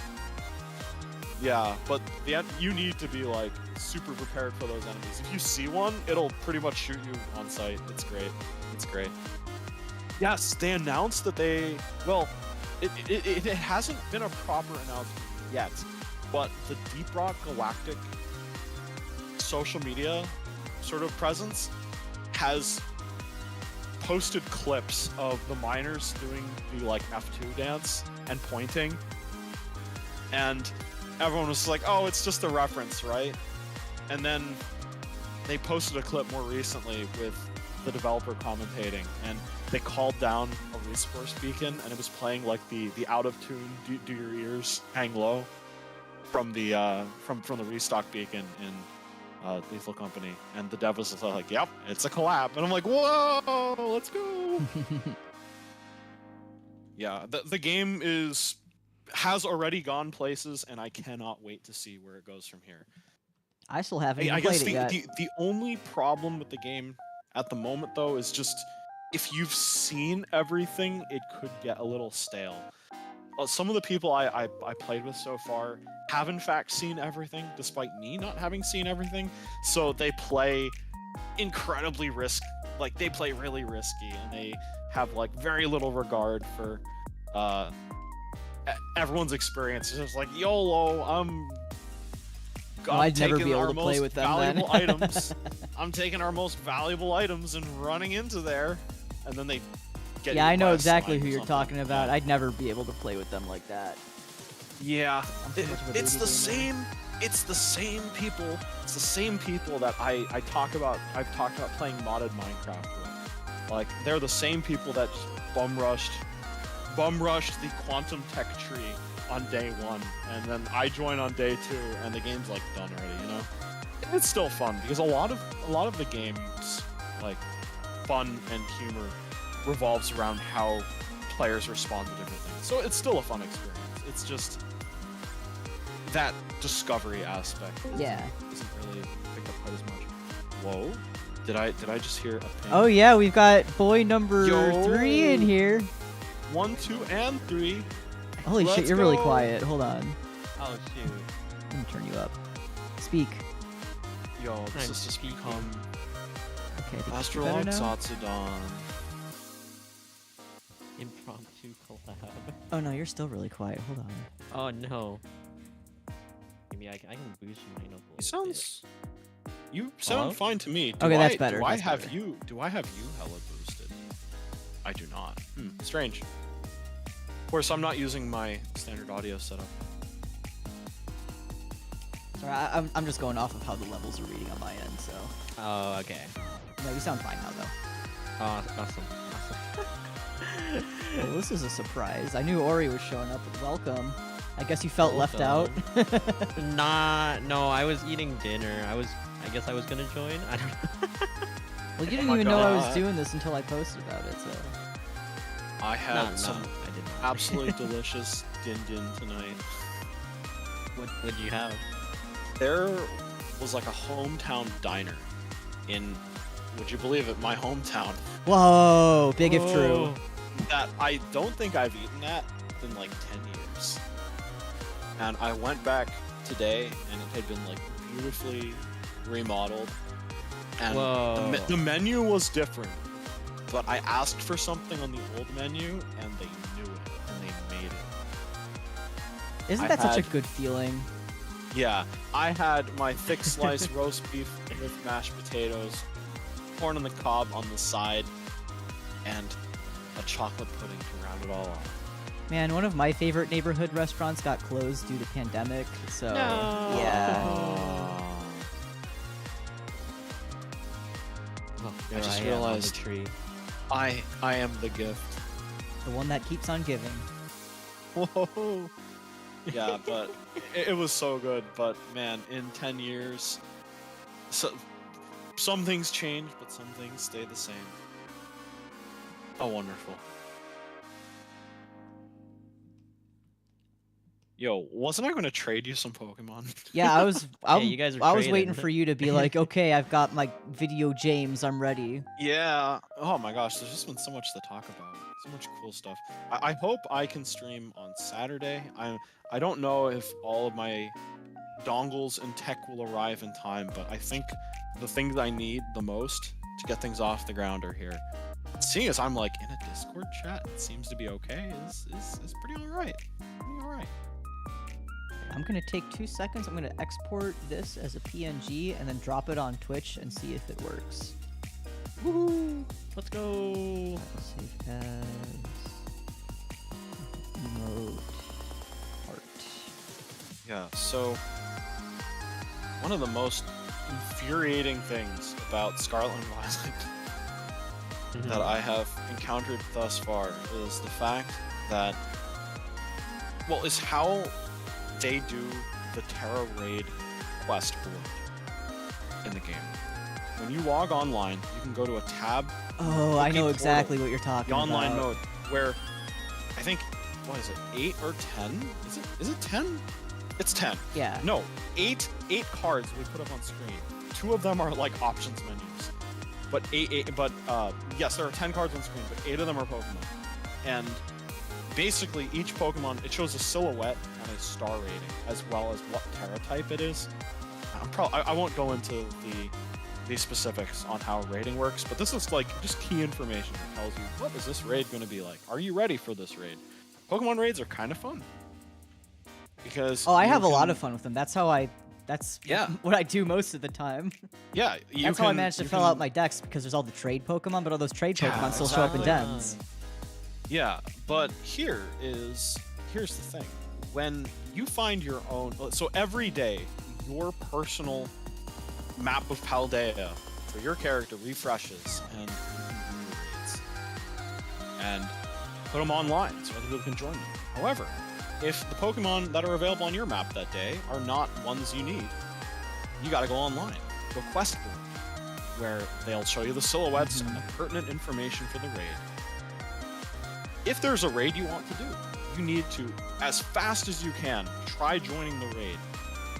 And if the Nintendo gaming gods decide that you were fast enough, they'll put you in as one of 4 people that can participate in the raid. Otherwise, it'll sit at like a loading screen for an entire minute before kicking you out and being like, sorry, you couldn't join that one. Try refreshing the page and try again. Now, I don't think I'm misremembering, but I think when the game first came out, you can refresh the page whenever you want it, right? Because right now, No. You could do that in Sword and Shield. You could refresh it right away, but you've never been able to do that. I'm getting it mixed up. You know what? yeah. I probably never did Terra raiding online the same way. The same way I did Gigantamax. It's the stupid thing with Gigantamax raids is you need to wait 2 minutes of just sitting in the menu, not 2 minutes since your last refresh. 2 minutes. Oh, the emoji. Shut up. The emote. Shut up. Yeah, you gotta wait 2 minutes of doing nothing before the page reloads, and you can once again hope to be one of the first people in one of the 8 raids. It is infuriating because Yeah. I can look and see, oh my god, there is an Electivire raid, and it is 5-star and a type that I have a built Pokemon to be able to fight. Let's go. I click on it, wait an entire minute, and it says, sorry, full. Please stare at this page of raids that you can no longer join by any means, No. and wait 2 minutes so that you can refresh and try it again. God, I hate And- that. And then it's like not there. And I'm like, why do the Pokemon I actually need never show up in my dens? You know, I'm not going to treat this like a daily and look at, like, it's not like you can even look at a list of what your dens are. You need to visit every single den Yep. in the overworld. And I'm just like, Oh my God. Yep. I don't want this. Yep. This is not worth getting a Basket Legion base. Well, okay, what is worse? Using Double Edge or Takedown until you've sustained nearly 300 points of self-damage without dying? Or trying to get into one of these raids. By the way, you can refresh the page and it'll just have nothing you want. So then you just gotta wait 2 Yep. minutes. On top of that, let's say you actually get into one you want to do, right? You have to hope and pray that little Timmy, who just got his 3rd badge, isn't going to roll up with his, like, 2nd form starter Pokemon and proudly die in one hit every time you run into one of these raids, right? I always feel so bad when I think I pick a good Pokemon to use in the raid, and then it ends up sucking. Like maybe the other maybe the Pokemon we're up against has like a counter to my Pokemon that I did not expect. You know? Yeah, why the heck does Dusknoir have Brick Break, and why can he one-shot my King whatever? Kinglaive, whatever. The evolution of Bisharp. Oh, that King Gambit. Like, King Gambit. which is double weak. It is a Fire, Terra, Ghost Pokemon that knows fighting type moves. I'm like, why? I'm also fairly certain that each one knows 5 moves. Like, Oh, if cheating.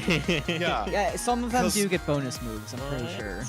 Yeah, so in addition to just using their standard moves, they can do like a Terra thing where they'll put like a buff on the field or something that greatly benefits them, usually. Sometimes it's like an Executor that uses Sunny Day, and I'm like, whoa, double power on my fire attacks? Don't mind if I do. Incoming solar beam. the thing is, I don't think it had solar beam. It just used sunny day, and Usually that's the setup: is sunny day for instant solar beam for a few turns. well, yes. And but weather ball with sunny day too. I don't think it even made it that far because we had two of that mischievous Pokemon, the Paradox, that got like uber boosted in the sun, and I'm like, oh, okay. And I think I personally had. What did I bring to that? I think I brought Koraidon, so I got boosted from that too. Wait, no, hold on. No, it wasn't Koraidon because otherwise it would have created Sun on its own. I don't know. All right, but I did manage to get a few. I actually did find a Dusknoir raid that I could finish. What am I missing? Yeah. By the way, this is my personal save file. This is not my stream save file. I let people know already that we're using our personal ones. So yeah, I am nowhere even close to completing the Pokédex on any of my stream ones. Honestly, I have to say, I did want to stream it initially, me trying to fill out the Pokédex. But man, it's a long, slow process after you've gotten a lot of things and you just need to level things up, Mm-hmm. I don't know if I'll ever be able to max out the Pokédex on a stream profile. Maybe if I'm doing a marathon or something, but I always say, oh, someday when I'm doing a marathon, I'll do that. And I'm like, I don't think I'm ever going to do a marathon. Well, unless the opportunity presents itself. Unless. I am thinking about streaming Scarlet after the new year, because like I said on and off that I plan on doing a challenge for it, and I've gotten a pretty good system down that I was working on, cool. prior to the DLC coming out. It's basically microdosing Nuzlocke, where every half hour I have to send my party into Wonder Trade, and I have to use any Pokemon that are under the level cap I basically have to work with it for that half hour. That's cool. The Nuzlocke rules of obviously you can't go above cap, and if your Pokemon is out, it's gone for that half hour. Those would apply. I could spend that half hour doing dens for EXP candies, or I could risk it for the biscuit and run into the next battle, what have you. It's been an interesting challenge in my test run of it. Right, so you bum rush to where the Chansey spun, right? And you make a ham sandwich. But the thing is, sometimes you Wonder Trade and you get nothing but like, here's egg Pokemon that I just bred. It's level 1. Good luck. Yo, actually, somebody. I did a Wonder Trade. I bred a bunch of Fuecocos at one point and Score Bunnies during the original. What's the name of the final form? Cinderace? Cinderace, yeah. When the Cinderace raid was in full effect, I trained up a bunch of Score Bunnies and gave them away. And one of the things I got back was an Eevee, a Japanese Eevee, an Ibui with its hidden ability. Ooh. I decided to. I was trying to fight like a fairy type golem or something in a raid den that was actually on my map, and I just could not do it solo because the teammates they give you are kind of garbage. They do their best. They're probably fine in a 4-star or lower raid situation, but 5-star raids, they're just hopeless. They just die instantly. They don't count against your timer going down, but they just don't do enough damage to really be able to do anything. But I actually pulled in a party of people, and 3 of them rolled up with hidden ability Sylveons that used Hyper Voice with Throat Spray. Nice. And I thought about it, and I'm like, wait a second, that's actually kind of cracked, because their hidden ability is Pixelate, which converts normal type attacks to their primary type. And their special attackers, Hyper Voice does like 80 or 90 damage, Pretty which is decent more than amount, Moonblast. More than Moonblast. And the Throat Spray instantly boosts their attack by 1 level, their special attack by 1 level, because they're using a sound-based attack. And I'm like, wait a second, that's actually kind of nuts. And then I grabbed my level 1 hidden ability Eevee, my Ibui, and I raised it to a level 100 Nymphia with the proper things. And then I'm like, oh, you know what? I probably should give it bottle caps so that I can get the most out of it. It was bred at max IVs anyway. I got all my bottle caps ready, and I'm like, all right, bottle cap guy, give me the EVs. And it's like, all right, here's the stats you can raise, and it's only attack. And I'm like, why only attack? And I checked, every other stat was maxed out. I didn't actually confirm that. I'm like, oh, Crazy. this thing's cracked. And it was only later that I realized that it is a normal type Terra type instead of a fairy type, which unfortunately does not work with Pixelate. I'm like, I mean, you can change the Terra type. oh, you can, but it's just, In the moment, it was kind Actually- of a bummer. yeah, in the moment it's kind of a bummer, but at the same time, I also don't know where you would. Change it? Oh, you go to where Oh, no, Larry's no. gym is. I know it is the treasure restaurant, but I don't know what the optimal way of farming Terra shards is. I actually don't. I know. Oh, that if at you this do, point, like- I've just collected a bunch just from doing, actual, like, I think it's 5-star dens and up that will give you Yeah. shards, but But also, don't you need 50 shards to yes, change its but type? also in the Indigo Disc, you just find them on the ground. They're everywhere. Oh shoot! I know you can find them randomly in Paldea, but they're not super common. I Yeah, don't think. and also they did a raid event not too long ago. I think it was Chansey's, where you could fight them Mhm. and get a bunch of shards and EXP candies.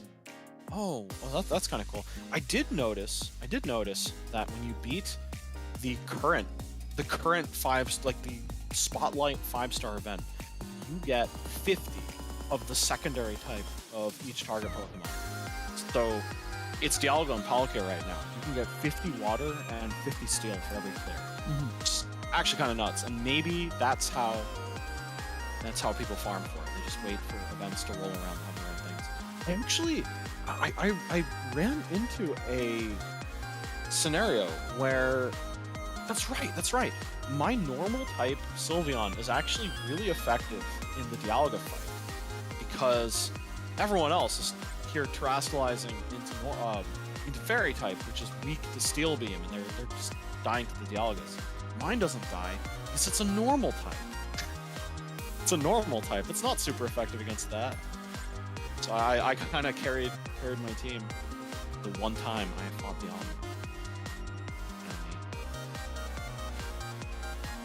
All right, you good to trade? I need a Conkeldurr. Give me 1 second. I'm actually surprised I managed to check so many off the list through raids, but I think the big ones I'm missing are Conkeldurr. Oh, I have them all lined up. Don't have Gligar. I don't have Cramorant. And you just want Kitakami Pokemon, you're not worried about Indigo Disc at the moment? Yeah, I am not touching that until I actually can stream that. Fair enough. I really want to play. I'm seeing all this cool fan art of all the characters and their interactions. Yeah, I finished the main story to it. I really liked it. Oh, nice. It's like decently hard too, right? Like, Oh, the trainer battles are really hard. It's got to focus on double battles. I love That's it. all I'll really Love to say. see And it. they really set them up really smartly. The AI is pretty smart in it. Anyway, let me Yeah, step away don't from they a have second. like actual like items and stuff too? Oh, yeah, they do. Anyway, let me go grab my Yeah, like Switch. something I noticed when going through Kitakami again through Teal Mask is the two Blueberry Academy students, Carmine and Karen, do in fact use quote unquote competitive items that they refresh between fights. So Focus Sash, I'm like, wait, what? Really? The reason I never encountered Focus Sash in my stream playthrough is because I was using super weak Pokemon that I caught in the wild. I don't think I'm going to be able to do that in Indigo Disc, unless the wild Pokemon are really cracked too. Alright, I have the game. Internet.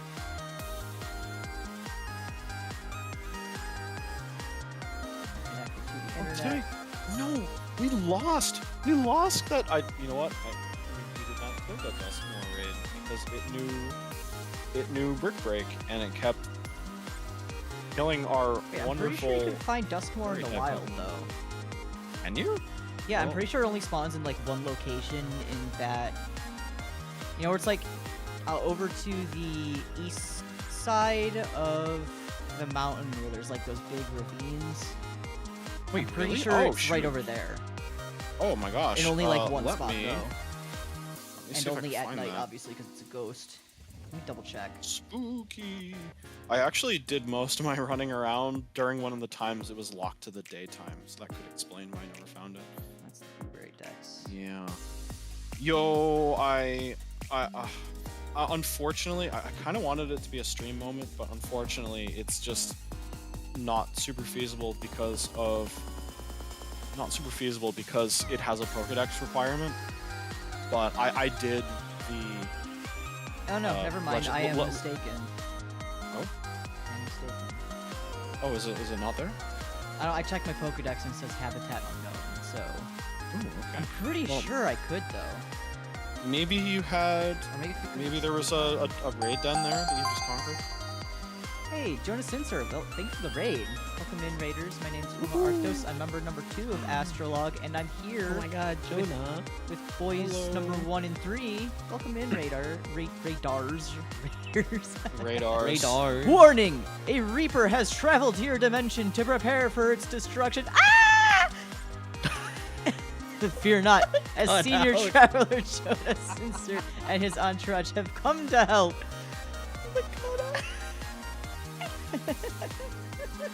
Welcome, welcome. Welcome in, Raiders. Hi, I'm doing some emote drawing tonight. If you guys like art, it's been pretty chill for the most part. It's sort of art's taking a little bit of a pause at the moment as I'm helping Ori here fill his Pokédex, and the reason we're not streaming filling Ori's Pokédex is because we're on our personal, not streamer account save files. So in order to not, reveal too much, the secrets of our Pokemon teams are hidden. But anyway, Yeah. yes, Ori, I'm You here don't- in online. You whenever don't know wanna do my stuff. real power level as a Pokemon master. He pushes up his glasses and then they glint. How did you know? Okay, let's see. How does this work? Hold on. We go to Pokeportal trade, right? Link trade? Let's see. Oh shoot, link code. Oh my gosh, an 8-digit code. What Poke game is this for? This is for Scarlet and Violet. I'm trying to complete my Kitakami Pokedex, which is the Teal Mask DLC. Here, I'll send you the thing in voice chat. So I'm assuming we're just doing this. You trade me the Pokemon, I trade them back, because my dex is full. I have nothing to do aside Oh, from yeah, the yeah, newer yeah. ones, but I'm gonna mostly do dens until I can't do dens anymore for those. No, we're not gonna spoil anything. We're just here to Yeah, no. fill the Pokedex. I did do the Legends Arceus quest line from Teal Mask. That was really cool. I was not expecting a lot of the things that had you do. I thought that was pretty neat. I'm just gonna mash the keyboard and whatever the first 8 digits that come out is the room code. Post it in a 3, 4, voice 5, chat. 6, 7, 8. Yep. And it's too I bad am people going can't to see my do trainer that. right now because my trainer is so dripped out. I've got the Kitakami the white festival outfit, but I've also got like shimmering pink gloves and also sparkly pink tights and Wait, is customization like good now? no. Oh. No, it sucks. It's just I've done the best with what little we have to work with, but also because you do get a few more items with the Indigo Disc DLC, they got heart-shaped glasses now, so I've got heart-shaped glasses on, and it's really cute. But also I've got the bun from the Kitakami outfit. Oh. Krimu, is that your name? Are you talking about the Pokepark news from the past few days? Because that was There's Pokepark it was- news? well, it was Huh? they're announcing an actual physical amusement park. It's not an actual Pokepark game. I love The- Pokepark for the The Wii. press release was mostly in Japanese, but it had a dressed up version of the Pokepark logo. And a lot of people thought it meant a new game. But no, they've actually just announced an actual physical theme park in Kanto region, Japan. I mean, that's cute, but believe it's also another I'd love a Kanto new game. Pokepark game. Get it? I'll play with you. Yeah. Oh, if only I had my Wii, I'd. Scarlet and Violet is legitimately pretty good. It's just I think a lot of the performance issues were what a lot of the media and Yeah. big talking people The on the internet performance latched issues do onto. take away from the games a lot. Yeah, that's for sure. it is. I don't know why, but the plaza in Masui, right? Masui, the main little village thing. The frame rate is so bad. I don't know what is happening there. I don't know why it's 5 frames a second. Oh, I plugged in the thing and I'm switching. Yeah.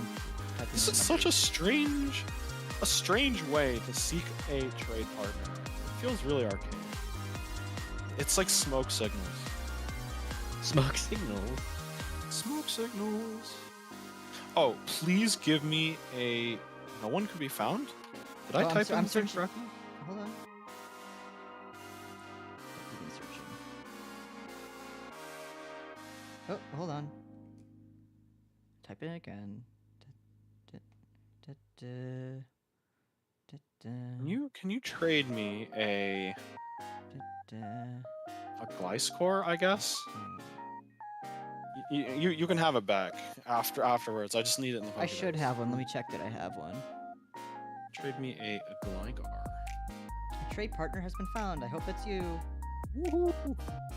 It's. It doesn't even show who. Oh no, there it shows. You're in the top. Yep. I see. Yeah.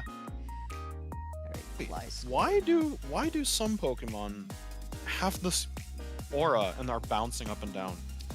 There is a reason for that. I just forget what it is. I remember the reason being a lot less impressive than it actually was. Yeah. I do have a Don't Gliscor. need items. Here is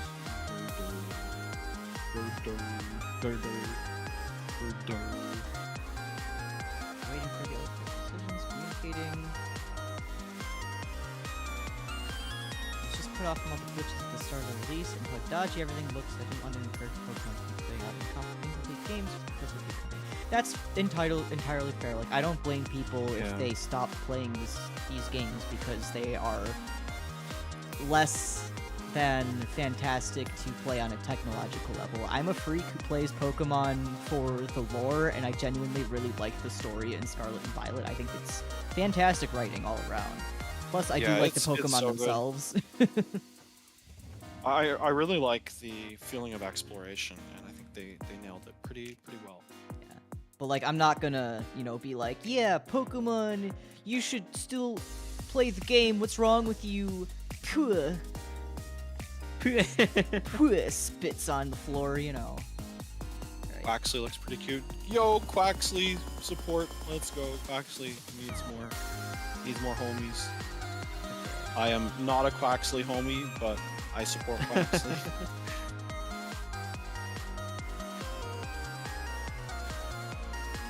If you could trade me a Gligar next time, I'm just checking boxes off in the Pokédex here. This is This doesn't wait for like your decision right now. Oh, I just needed to press A on the warning. Yeah. Disconnection occurs. You may lose your data. I mainly go Water Stars. AstraLog's my favorite. Ooh, wise choice. Yeah, I usually pick grass types for some reason. I'm just usually drawn to them.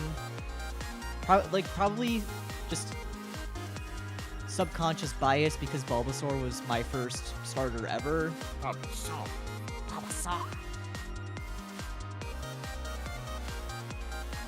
Yeah, I kind of wish the performance of the game improved over time, but you can tell that really wasn't what they were going for. I like when they had Unfortunately, there's such a good game here. There's such a good game here. Gligar.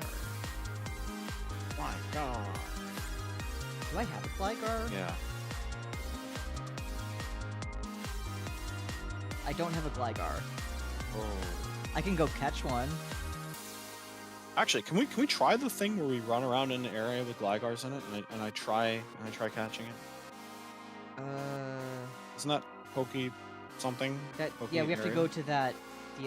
Go to Kikami. Go to where like the meetup area is, if that makes sense. Yeah. All right, let me go to there. Yeah, I am hoping that the Pokemon cycle continues in that, what was it? So, hold on a second. We kind of missed. Oh shoot, we might be on the good game of a Pokemon cycle. I hope the next one isn't crap. So it's like, what was it? Gen 5, really good. Like, Gen 6, only okay. Gen 7, real good. Gen 8, it's alright. Gen 9, raw, you know. Join a group? Let's see. You'll need their link code. Want me to form a group then? Yeah.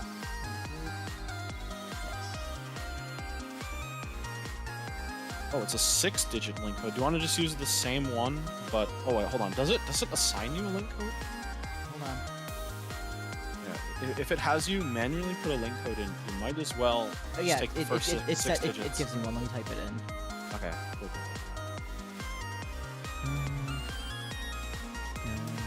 I'm just hoping the next Pokemon game is better performance, but the same level of high quality. What the heck is that code? There's letters in there. Yes. I hope you like my profile picture when you join it, if it shows it to you. Oh, you still have the default one? You're boring. Oh no, this was back in the...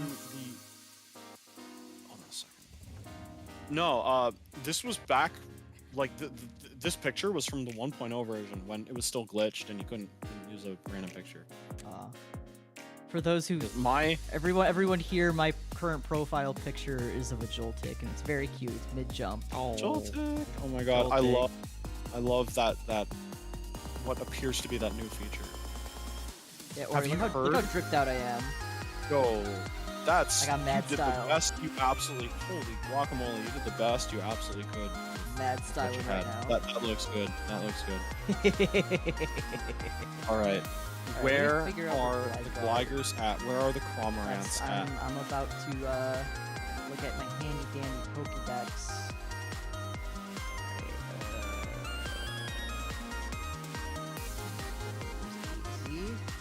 I know that there was some discussion. Well, there was actually a press release where Game Freak was like, we are going to reevaluate the frequency of our release schedule. And I'm like, hopefully that means that they need a little more time. Ori, we're gonna fly to the northwest. Where the rocky Northwest? area is. Okay. The Barrens.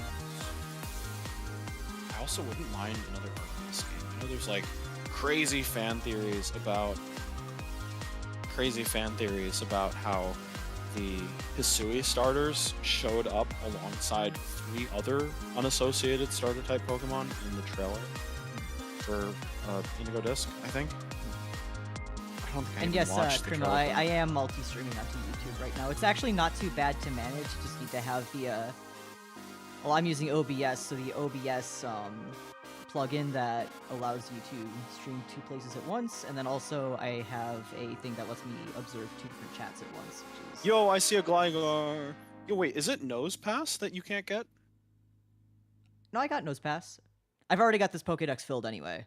Oh, yeah, but I'm just wondering, like, what is the version exclusive that I have that you don't? I'm not sure. Yo, I am reevaluating Koraidon because I've been using the Koraidon you traded me quite a bit in raids. Its attack animations are so cool. Isn't it? What the heck? Yeah, I'm not saying Miraidons are like bad by any means, but wow, they just look so cool. I usually try to avoid using legendaries in like dens only because I feel like it's kind of, you know, me cheesing it. Sometimes it's kind of necessary depending on the requirements of the dens. Nah, dens are silly. I do what I need to do Alright, what's to the next clear one? it. Cramorant? Yeah. So, I'm gonna be honest, sometimes there will still be time left on the meter, and it's like, oh, you have lost. And I'm like, no. Or we've reduced the health. That's of the because Pokemon. when a Pokemon faints, it takes a chunk out of the timer. Yeah, but it's just, it's beaten on my screen, you know. It's, We're just It's gonna not run a so little hard. bit to the east. That's basically it. to the east. I do like how you can run around with your buddy.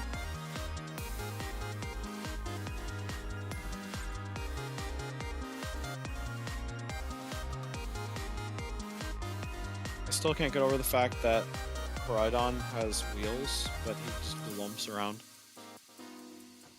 Oh, I lost track of you. I Oh, think... sorry. That's What the heck? I'm sorry. What? Oh, was this the thing that they were? Oh my god! Spoilers. Uh-oh. My Yo. Pokemon has an ability that his does not. I heard. Oh I heard, no. I heard whispers about this, and I'm like, how does the game? It's so manage to convenient. do that? It's so How damn can the game manage to do that with its performance? It is so an infinity +1 sword, if you know what that means. But it's like such a cool one. Alright, so they should start showing up around here. It is mischievous because, my god, I'm just trying to keep up with Uma here. Oh my god. Good gravy. Starts dying on you. Alright, Where did you go? ugly little bird, where are you? Still can't get over the fact that when Cormorant uses Surf, it picks up Pikachu. Oh, is that a Cormorant? No, it's Oh yes, Cramorant. If we don't see any The one here, that- they also do show up in the rocky area on the other side of the some mountain. Munchlax. Have you seen any? Like, I your don't spawns see should any. show up for me. I've lost track of you again. Oh, sorry, I'm on the other side of the water right now. I'll shout when I see one if I see one. Max potion. Mariana. This is... Imagine a stream where you're playing the game, but you need to describe everything that happens in immaculate detail, so that even though you're not actually putting the image on the screen, everyone knows exactly what's happening. Oh, I'm not going to be able to spawn these things myself, so I think I need to stay with you if I'm gonna have any hope of seeing Oh, that these. I figured. I don't know. The thing is, I don't actually know where you are on the map. Okay, I ran back to. Can I check? Here, we'll meet up at the Terra Pokemon. Our Terra dens are different, remember. Not the dens. There's the Swan in the middle of the lake. Oh, okay, yeah. Just head that way. Man, I love Gen 5.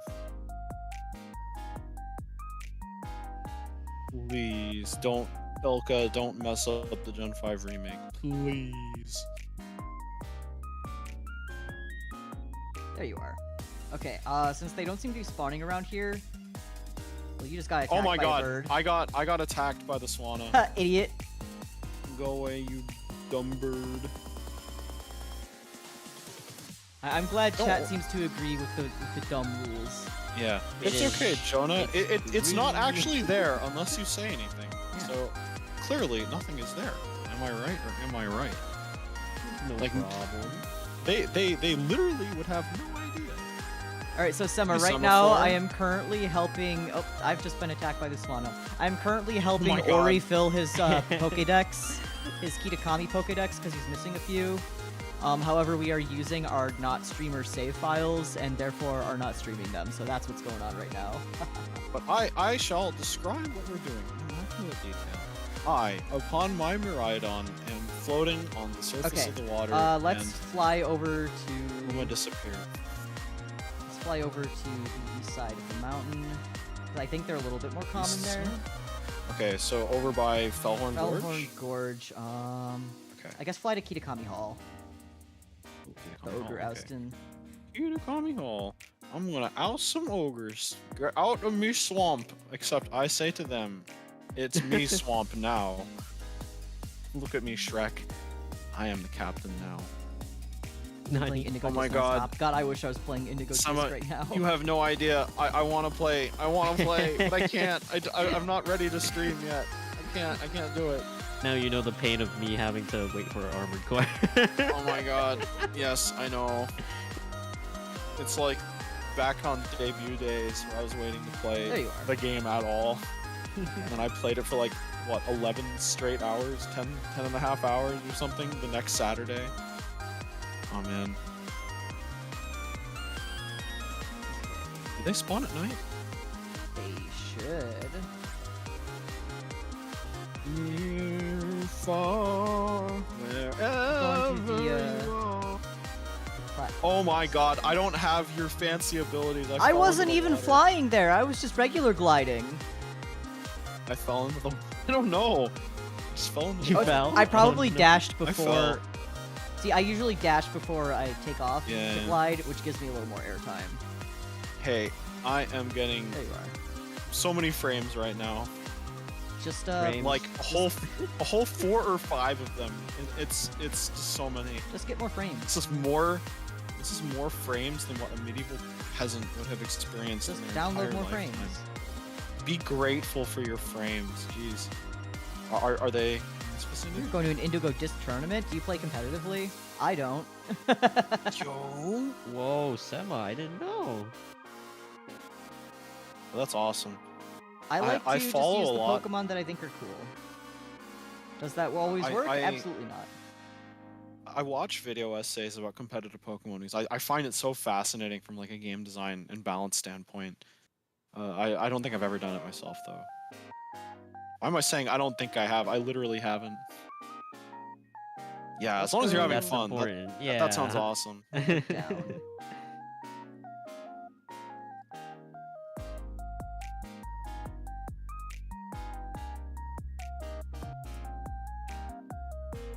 Where are these stupid birds? They spawn during night. They should. Do you have a Cromorant? You can just trade me. I might. I should. Like I don't even need one. Can we even trade one another? No, I think we need to leave, right? We need to get out of this area.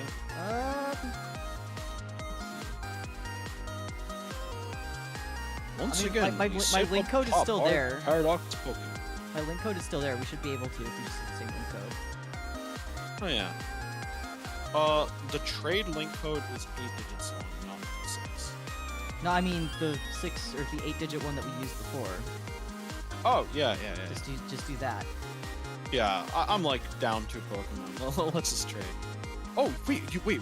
Oh wait, we can open the portal in here. Yes, that's what I was What? doing. What? You I thought nincompoop. Don't call me a nincompoop. I don't know what I'm You doing. ninny.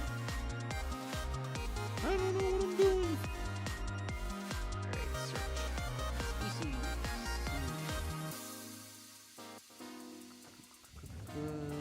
Cramorant. Search. I do, in fact. Actually, Cromorant, I think it's the last one I need after I trade you this. We'll trade back and be good. Wow, Dusclops or Cromorant. What a deal. Highway robbery. Hey, this Cromorant might have eaten a Pikachu. You never know. If you think of it that way, it's like stronger than the series mascot. A flying water type. Lord knows we don't have enough of those. Actually, you know what would be funny is if there was like a 1 in 100 chance that it ate like a Mimikyu instead. That'd be funny. You know, but Dusclops that just is means the evolving. Mimikyu is probably like. It probably just means that the Mimikyu will have like the best day of its life. He's just like, I was mistaken for a Pikachu. Hell yeah. Best day. I love Mimikyu. Who doesn't? Mimikyu is my favorite. Mimikyu is my favorite Pikachu knockoff. Mine's Dedenne. I love Dedenne. It's a little fat Denne's good fuck. too. Press It, A, it Ori. reminds me of like a baby Raichu. Press A. Baby Raichu. Ori. Thank you. I did. Alright, okay. Baby was just slow. Game is slow. Game is slow. I am getting so many frames right now. Forget running frames per surprisingly second. How well. about frames every 2 seconds? Out of curiosity, are you playing on a cartridge or is it digital download? It's digital Huh. on a fast SD card. How about fast SD Interesting, card? because mine's running pretty well right now. Maybe it's because you're... No. I guess it wouldn't make a difference. I don't know. I think my Switch is just overheating. Is it bent in the middle yet? I don't know. I don't think Skill so. issue. New Pokedex entry has been registered. Let's see if I have filled out my Pokedex. Oh, yes I have. I have. Yippee! All right. How do we get out of here? Union circle. Leave group. Thank you. Job done. Trade Is offer friendship, complete. Your indeed. group has been disbanded. The band broke up. No. All right, so you no longer need my help with Pokemon for now, then.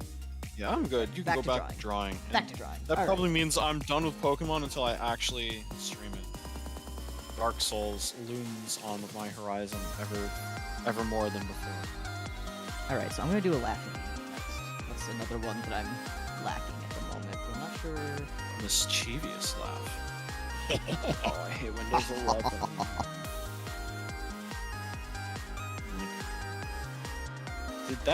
Did that dragon fly? Pokemon. Pokemon. I've seen a house fly. I've seen a damsel fly, but I've never seen a dragon fly. Have you ever seen a cutie fly? Oh yeah, I have. I've seen a beauty fly too. And a dust ox.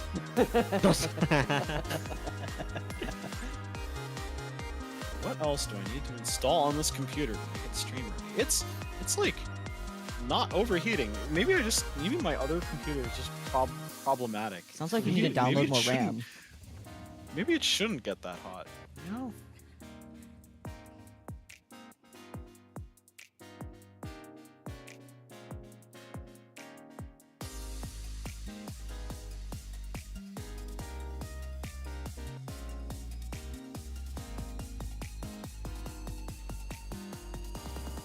Man, I looked at my Twitch recap, I looked at my Steam recap.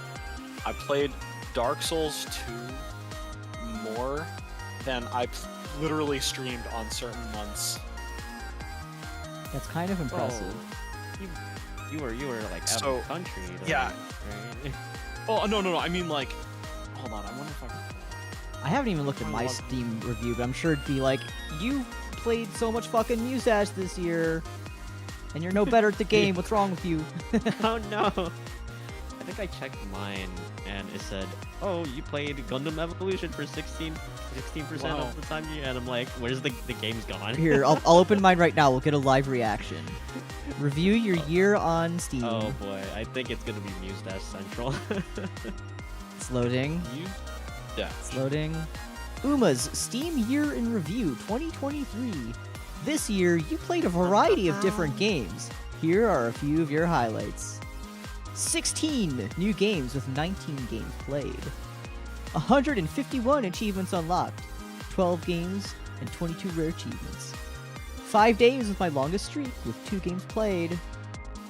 Musedash was 38% of playtime with 62 sessions played. Oh my god. Second place was I guess a tie between Iconoclasts and Super Lesbian Animal RPG with both 11% of playtime. How you compare to stack your year against the rest?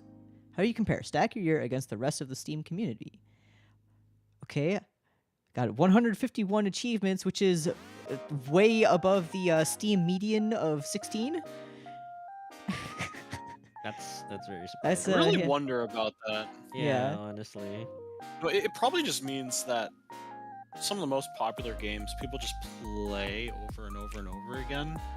Like maybe, I don't know, Apex, Call of Duty, whatever. They earn their achievements and then they just keep playing the game. Yeah, that would make sense. Played 19 games, which was above the Steam median of 4, and I was on par with the longest streak, which was 5 days. New releases, 30%, the percentage of games you played that were new releases or games released during 2023. Okay. You are what you play. This spider graph shows the kinds of games you spent the most time on in 2023. Maxed out is rhythm games. In second place is LGBTQ. Third place is Metroidvania. In fourth place is cats.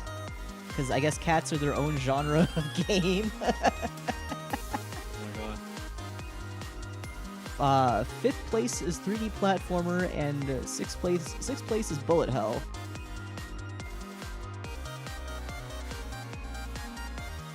Let's take a closer look at your top played games. You were still really into Muse Dash in 2023. I played most of it in May.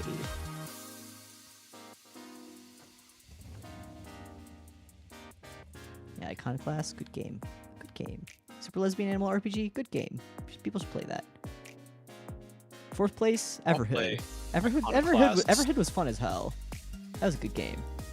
I've been avoiding any footage of that game, like the Plague, so I can play it completely blind, because I hear that's a really good way of doing it.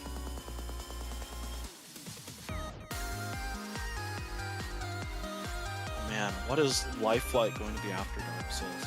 Actually, on my Steam recap, like, of course the Dark Souls games are up there, and they just had the generic, what a game, what a game. And then it got the Hollow Knight, and it was like, man, you're like desperate for Silksong, aren't you? And I'm like, bruh, you're gonna hit me with the custom notification about that? Yeah. So looking at my numbers, I played Dark Souls 2 in November more than I literally streamed on September, August, May, April, March, February, and January. Not put together individually. October would be a tie in terms of rounded percentages, and December is not really finished yet. I don't know where they cut things off. I played a heck of a lot of Dark Souls 3 this week.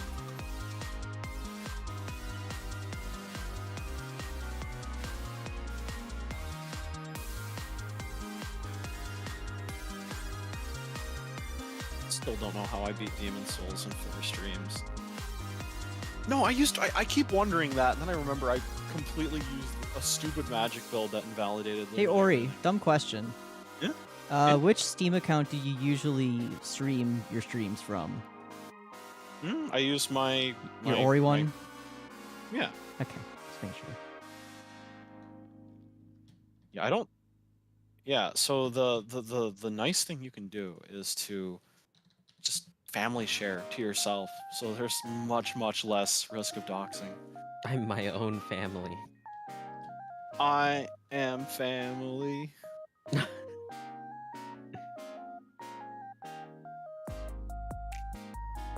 Oh my god, Hollow Knight Sama, yes.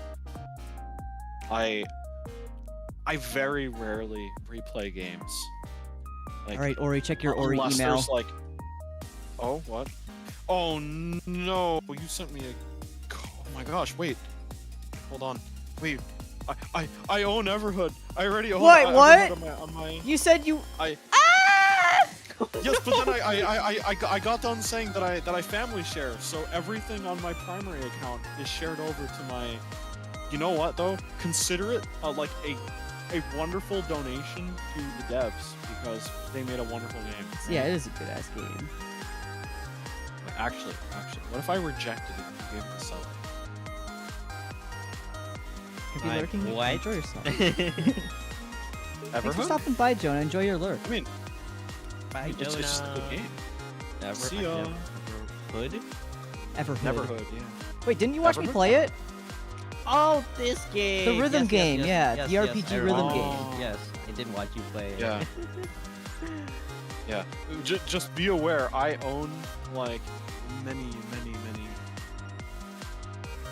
indie games on my primary account. I follow like indie bundles way too often. I have a great many of them. You know what? That's not a bad thing, because I probably paid like very little to get it initially, so it's good. Give them some extra cash.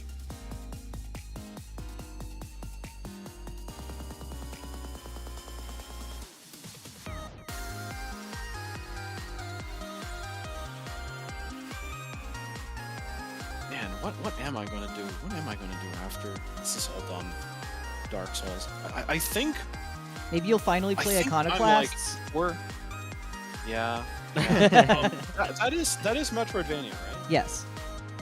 I kind of want to play it soon, though, so I may slot it into like a Tuesday, Wednesday time slot when I get back into the swing of things. Because I am going to be doing am going to be doing Symphony of the Night soon in my Metroidvania slot.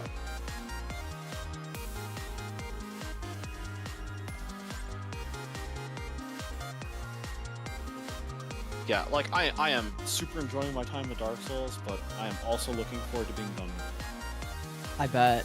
That's a commitment. Mm-hmm. Like, it's been a real good time, and I think I can say that I've gotten a little better, tiny bit better. But man, it's it's a lot. Yeah, I'm probably 4 streams away from completely finishing, I think, based on my numbers. Oh god, 4 streams in how many days? How many days have I got? Wait, come on. Are you serious? In Windows 11, clicking the button in the bottom right, like clicking the time in the bottom right, doesn't open up a calendar anymore. What even is the point? Oh no, it's there in your focus menu. What the hell is a focus menu? What is it doing in there? What? Your guess is as good as mine. Bro, And what by is that, I mean, I this? have How no many guess. clicks? What is this? Why are there 2 notification menus? What? What is this? Can you not minimize to Fix my to back. desktop? You What can't- back? What? You can't minimize to desktop anymore. You know how, like, if you move your mouse to the bottom right, it closes all your windows, so you get to the desktop? You can't do that anymore in Windows 11. What Oh, is the what? point? What's Isn't the it point of Windows Control- 11? Control D? You could. Well, I'm gonna have to learn to do that now. Oh. No, Control D doesn't do that. It doesn't do that. Bro. Oh no, it's not Control D. It's Windows D. Windows key D. Sorry. Try it. Okay, that works, but you Okay. used to be able to click. I just closed bottom all my right. windows. Okay. I wonder. No, if you can do yeah, I that know what you're thing- talking about, but Are you familiar with the thing where you can like take a window and then shake it and then closes everything else? I wonder if that's Huh? what? It doesn't work in Windows 11, but in Windows 10, Oh, grab wow! I didn't grab know the that. window and shake it. Like, click and drag and shake the window and everything else closes. Like That is minimizes not the closes, you case mean? in Windows 11. Yeah, minimize. yeah. Okay, I was like, I don't want to test this, and then just everything just like actually closes. You know. Yeah, don't upgrade to Windows 11 unless you really have to. I unfortunately just happened to have Windows 11 pre-installed on this current computer. Maybe I will look into a downgrade because honestly, there's some dummy stuff. I mean, in there's here. no harm in Heck, it, I think. Focus menu. Keeping Windows 11 or going back? Going back. Oh, okay. Bro. What is the minimum requirements to run Windows 11? Because I feel The like it's- bottleneck for most people is technically, if you are upgrading a computer, for some reason it forces you to have special channel storage. Like, I talked about it earlier, but there's that wacky, like, PlayStation 5 storage method that Windows has a version of now. And it kind of requires you to have a hard drive compatible with that. However, that's what it takes to upgrade it. If you want your upgrade and your free upgrade, that's what they require you to have. However, it doesn't seem that you need it if you are installing it for the first time on something. So a lot of OEMs are just handing computers out with Windows 11 on it, even though they I technically see. would not be fit for upgrade. Now, isn't old people complaining if they actually did make it like a worse experience?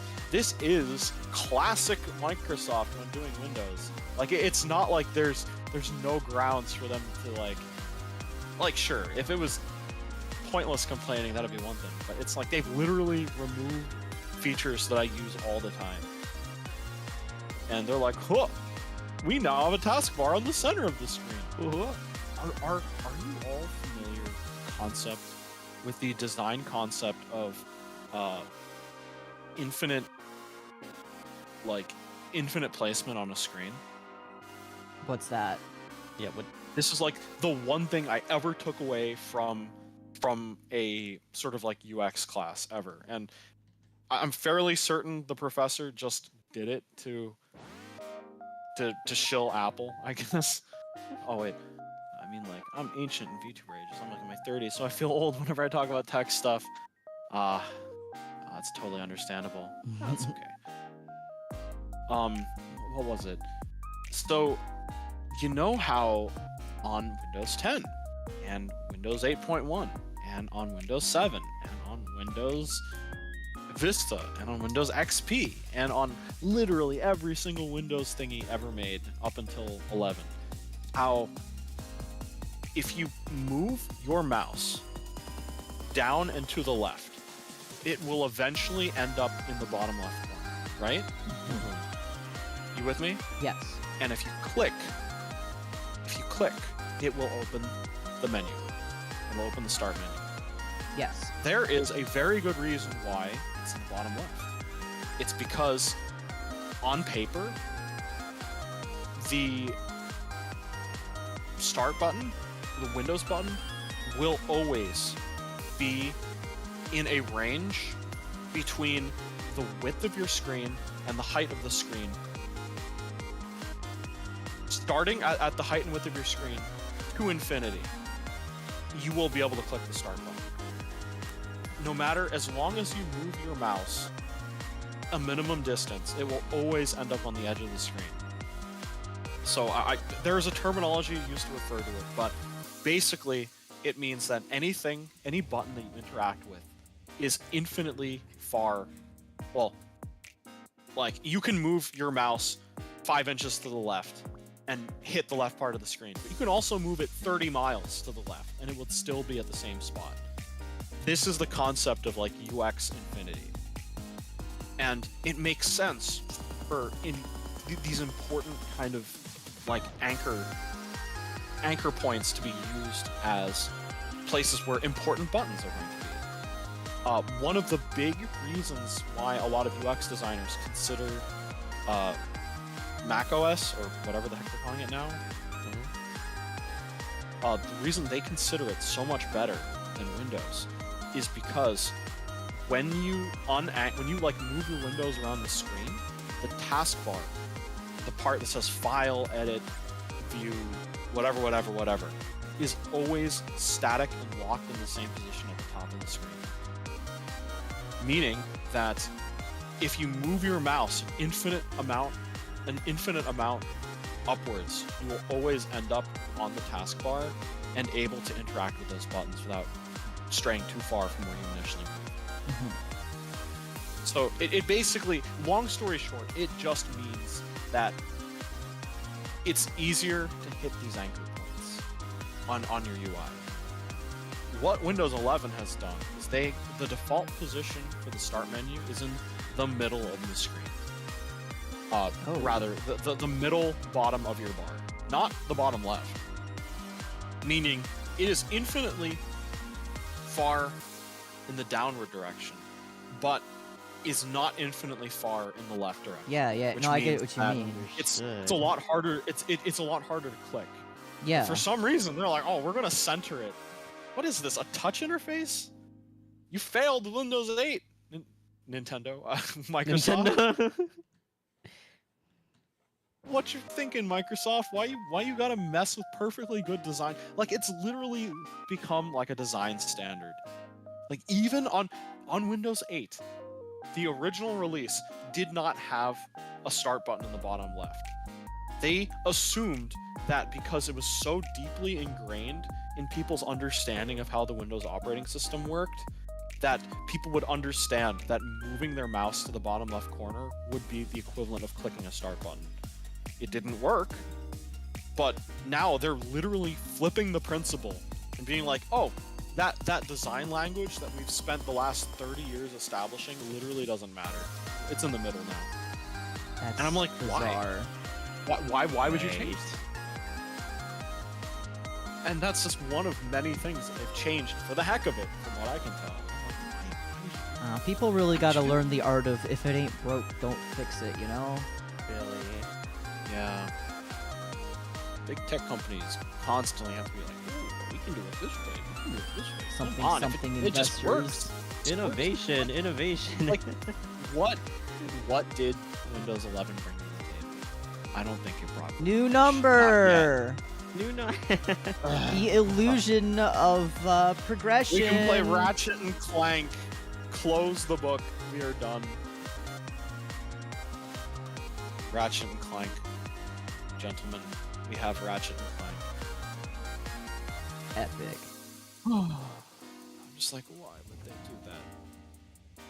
Oh yeah, unrelated. I kind of locked myself out of all my accounts for a little bit because I saw that tweet as well.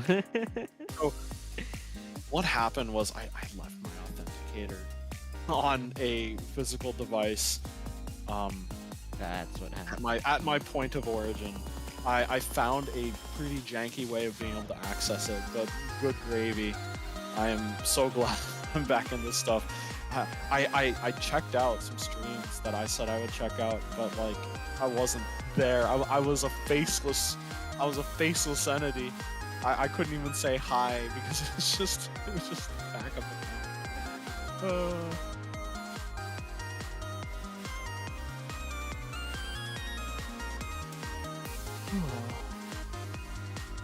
What should I do now? Pokemon is done. I literally can't go any further. My Pokédex is complete. You should draw a picture too. I should draw a picture too. I do not have anything more than the trackpad on this Vostro laptop. Pen and paper. Oh, Whoa. Pick up the pencil. I want to play a game.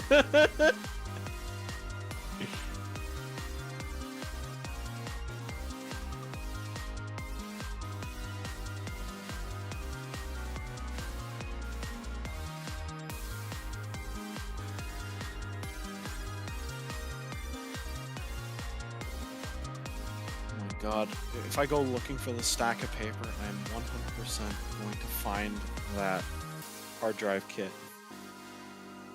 Actually, no. I thought that I would find it because I bought a new one, and then I went looking for it again, and I didn't find it. I still didn't find it, which makes me think that it's actually gone. I took it. Like karma. Oh my God! When it arrives, I will find the other one. That's how it's gonna work. Oh, right. That's another thing. Oh No, my I'll God. porch pirate problems the with new Twitter one next you're getting time. off your porch, and then you will still not be able to find the other one. Oh, I saw that Jonah was having issues with like confirming identity or something. I know they're being like really weird about it if you don't pay their verification thing. Oh, what? Like, I think Jonah is logged onto Twitter on mobile and it was trying to do like a password reset, and it got halfway through before they got locked out of their account. Oh, what the fuck? And when they were trying to, like, basically Twitter was just forcing a verification. And when they tried getting it back, they're like, no, that's not enough evidence that you are who you are. Huh? Remains locked. So I think they're logged on their mobile, but That's crazy. desktop or something. Yeah, that would drive me nuts. Hey, did you guys get those bra ads yesterday? That was fun. I am getting nothing but socks ads. He's paying for Twitter Blue already? That's They're paying for crazy. Twitter Blue already? Huh? Hey, Keru. What? Okay, that's dumb. Yeah, I don't... Yesterday Oh, there's some Keru. fiasco Oh. where... Oh. Oh yeah, it's not only the Arktos, but the Orion Escalus and the Sele Astraea. Yeah, Oreo Escalator Real and salad ass. Oh my God. But yeah, there was Oh something my going on gosh. Twitter yesterday where, for some reason, just everyone's ads all became like this, like, I don't want to say campaign, but everyone got ads for these bras for elderly women, like elderly women with big honkers, and it's like, this is the best bra ever. But like all No, the okay, accounts I for that, they wasn't were on all Twitter coming very from like a much, bunch though. of different, really obviously bot accounts that all had Twitter Blue, and it was really funny. Yeah. Oh my God. Who is actually buying this stuff? Like granny underwear. Like fine. You know my boobas are big, but hey, Saku Bear, welcome. What a line to drop into. Saku Raid. You have Ullo Raiders, come at a good Ullo. time. Hello, my name's Arktos, member number 2 of AstraLog, here with my boys, number 1 Orion and number 3 Sele. I'm drawing some new emotes tonight. Welcome in. I hope you all had a fun stream. What are y'all doing? We're talking about how whack Twitter is. What about Big The Booba? only- I don't know, you tell think, me. I think Saku was, I didn't catch her stream, but I think she was streaming Hollow Knight? Yo, Hollow Knight? Yeah. Ayo. I think she... I still haven't we finished. were I just- usually stream Hollow Knight on we were just talking Wednesdays. about, but we were just talking about Hollow Knight. Oh, good stuff. I haven't finished Oh my it yet. god. It's so good. It is so good. I got Hollow Knight in my Steam recap, and it basically said, I see, you are waiting for Silksong, and I'm like, don't do this to You me. got attacked by the recap. Yeah. I probably won't be Does able to your finish it until recap- after. Does your recap bite? No, but it can hurt you in other ways. Yeah, but I don't know. I get the feeling that many ads these days are just like a single company with like a botnet, with like an AI botnet. Like, have you seen those ads where it's a person saying, "Hi, I'm the singer," and it's supposed to be designer, but it's not spelled right? What? I What? keep You getting guys ones. I keep so getting many ads crazy that are ads. like, if you can name 9 of these cartoon characters, you are old. And I'm like, yeah. No. Tell me something I don't know. You know what? You know what? Papa Escalus clicked one of those yesterday and did the whole thing and said, "I guess I'm old." I'm like, don't click those things. Don't click them. I adore your Don't click 'em. parents. Like, sometimes he's really tech savvy, and sometimes he's just like, I'm gonna click this ad just to see how silly it is. And then he scrolls for like 20 minutes, and I'm like, stop wasting your time. Oh my god. He knows it's a scam, but he's still wasting his time on it. I'm like, what's worse? No, so like the ad I've been being like, clearly it's like the same botnet or something. The ad I got today was just an avalanche of like socks that cure diabetes or something. Excuse me? Socks that. Huh? Yeah, or something. Apparently, there's some type of side effect that can occur if you're suffering from like an extremely specific type of diabetes that causes like the blood flow in your legs to like not be as optimal as whatever. And suddenly, there's a wall of like 100 ads of 100 people saying this cured my extremely specific diabetes side effect. It's wonderful. It's amazing. It's just the same ad over and over and over again. I'm like, yo, what the? Kairu, what no. is this? Also, yeah. New pressure video sauce. idea. Trying out whatever comes first. I in think your so, ads. yeah.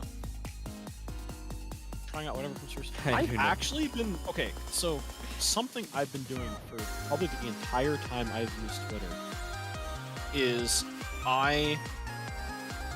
pressure socks are swelling. Okay, that makes sense. That makes sense. I'm not super well versed in the actual uses, but it's strange that the ad campaign that's being served to me is just hundreds of these ads about pressure socks for people with diabetes. And I'm like, I don't think I have diabetes. Is this a sign? Do I need to get myself checked? Oh no. You never know. Yeah. Yo, what if this is like some kind of thing where the algorithm knows me better than I do, and It I knows can your save body myself. better. Oh my god. I'm so Yeah, quick to say no. it's so bizarre. But something that I did ever since I first started using Twitter actively, probably like years ago. Like I've had an account for a long time, like blogging and stuff, but I didn't actually use it that much until significantly more recently. Does your pee But, smell fruity, or are you lethargic or tired a lot? I don't know, Ori. How does your pee smell? What a topic! What a topic. I actually have a sleep disorder that makes me tired all the time. So That's like actually legitimately, true. Yeah. Yes. I- Yes. This may actually be the very first time I've ever mentioned it in any stream ever, but I actually am naturally extremely tired. Like I've seen him at his worst. Like- It's really bad. Yeah, like something that I really enjoy about streaming though is it gives me the drive to kind of like stay up and do stuff, and it overpowers it a lot because prior to streaming I would just go to bed early so many times. Yeah. Streaming is your. Yeah, no, it just fills me with energy. It fills me with determination. Like I feel so powerful when I'm streaming. No tired at all. Like honestly, I haven't been streaming these past few days, this past week or so, and I've gone to bed early like twice. And I'm like, oh, if I was streaming, I'd be awake. I'd be getting my ass kicked by knights and Dark Souls or Lies of whatever. I don't know. I don't want to say Lies of P because what's he talking about? No, though. I don't think there is any fruit aroma thing. Interesting. No, I'm fairly certain I'm okay because I have had a checkup here recently with it. And they're like, yeah, you are tired. And I'm like, yup. Yup. You tell me. Thinking about Yeah. that guy who took Yeah, a it pregnancy is- test as a it joke, is- and then it turned out he had cancer. Oh, Oh. shoot. Oh my god. I remember hearing Oh, something like that. it came back positive, and he was like, why? And they're like, oh, Yeah, that probably means yeah. you're, like, Testicular having cancer. byproducts of a particular kind. Good on that AstraLog guy. is just a bunch of old Yeah. men. You're right. Except for Sele, he's baby. What? I'm old man though. I will fully admit that. All right, everyone, go sniff your pee. What the heck? What did I this turn am- into? Okay, all right. No, I'm not so gonna kink shame, I- but I don't subscribe.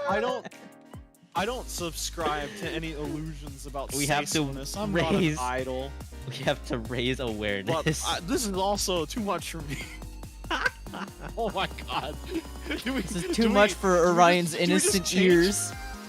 Do we just change this like VOD to be like not lies of P, truth of P? Oh my god. But yes, you can be an idol, but I'm not an idol. I'm a dude that goes on exploration, digital exploration. You don't see me singing it. Oh, actually, I do sing, but you don't see me. You are doing the that. only one out of us that has done a karaoke. Two at that. Karaoke's. You've done 2, yes.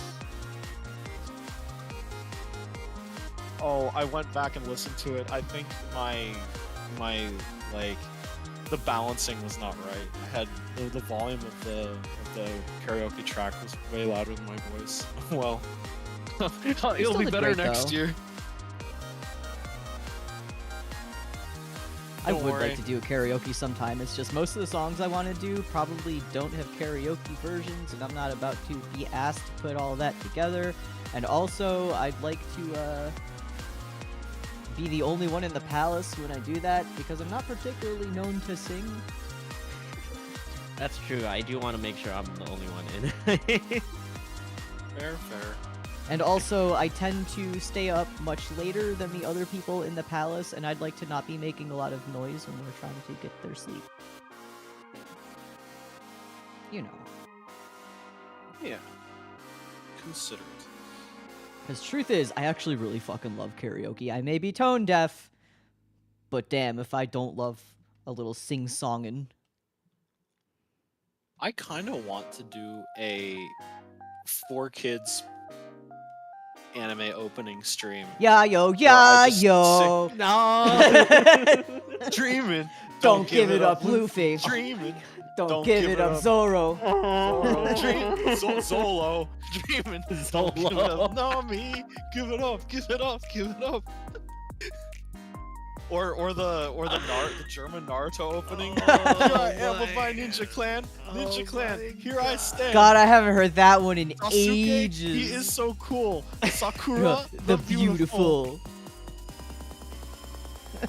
It's like Silly's parents are embarrassing him. GQO Mamare. It's like my parents are embarrassing me. Give it up, give it up.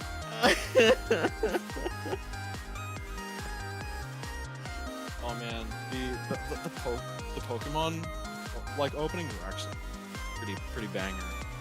I really like Pokemon. Whoa, I'm unbeatable. Oh my god, that brings me back. walking down this endless highway. Nothing but my friends beside me. I'll never give up, I'll never lose. Advanced battle is the something. I used to know the entire From Johto the opening earth by to heart. the sea and skies. They can It's never It's Never a bringing me whole back. new Can world we try. live in today. It's my a God, whole Johto. new place to Come on, see. What It's a about whole Johto? new My place Saku. with a brand new With a attitude, attitude. but you still gotta You catch still gotta 'em all. catch some. And to be the best Be that you the can best that you be. can. Pokemon Johto. Johto. I'm always a big fan Night Saku. of the few times where they reboot the original opening in some way. Like it's not a trap remix, but the like fourth. I'm fourth looking up opening, at Master Quest. like, I feel. I wanna be the very, best. No one ever was. ever was. Ever was. No. Beat them was my real test. To train them was my cause, or something like that. Like I thought that was a pretty. I think they were all bangers. There were some I didn't like. I didn't like the Battlefront 2 one. Battlefront It 2 didn't was flow good. as well. Oh wait, I didn't like that one. I didn't like it. Be the best you can be in the user ability. It's a Battlefront 2. Oh, what? I like that Pokemon. one. I didn't particularly like the Diamond and Pearl, the first Diamond and Pearl one. It's like Oh, it's like yeah, I the super remember that. rap one. Pokemon. Oh. Oh, I think my favorite one though was Heroes. It actually feels like a Japanese anime opening. Like, yo, on the road, far from. Oh yes, Yeah. that You one. don't have to feel alone, Yes. wild and free. Together we will be. On a Pokemon, we will be heroes. And then they did like a Darkrai version from the movie. Yo, catch me dropping like an actual cover of the Darkrai version. Oh my god. Yo, you know what I could do? Who wants to do a Pokemon movie watch along? Yo, oh my gosh, yes. I may not be able to, Heck really yes. stream anything Oh. intensive.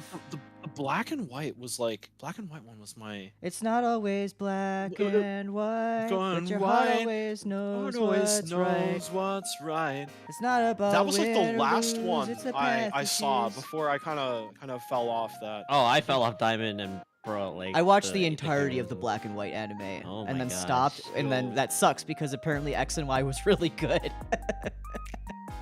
Yeah, I hear it was like peak traditional Pokemon anime. That's when definitely OLM deviated finally from like the formula. popped off with it. Yeah. They like super deviated from the formula going into Sun and Moon, but I do think it became a very different kind of series from that point on. Like it definitely wasn't traditional Pokemon at that point. It was still good. It was just different. It was different. But X and Y was like X, Y, and Z. They actually went to Z in the end. That's funny. It actually was like peak like traditional formula Pokemon, and they put like a crazy amount of effort into it.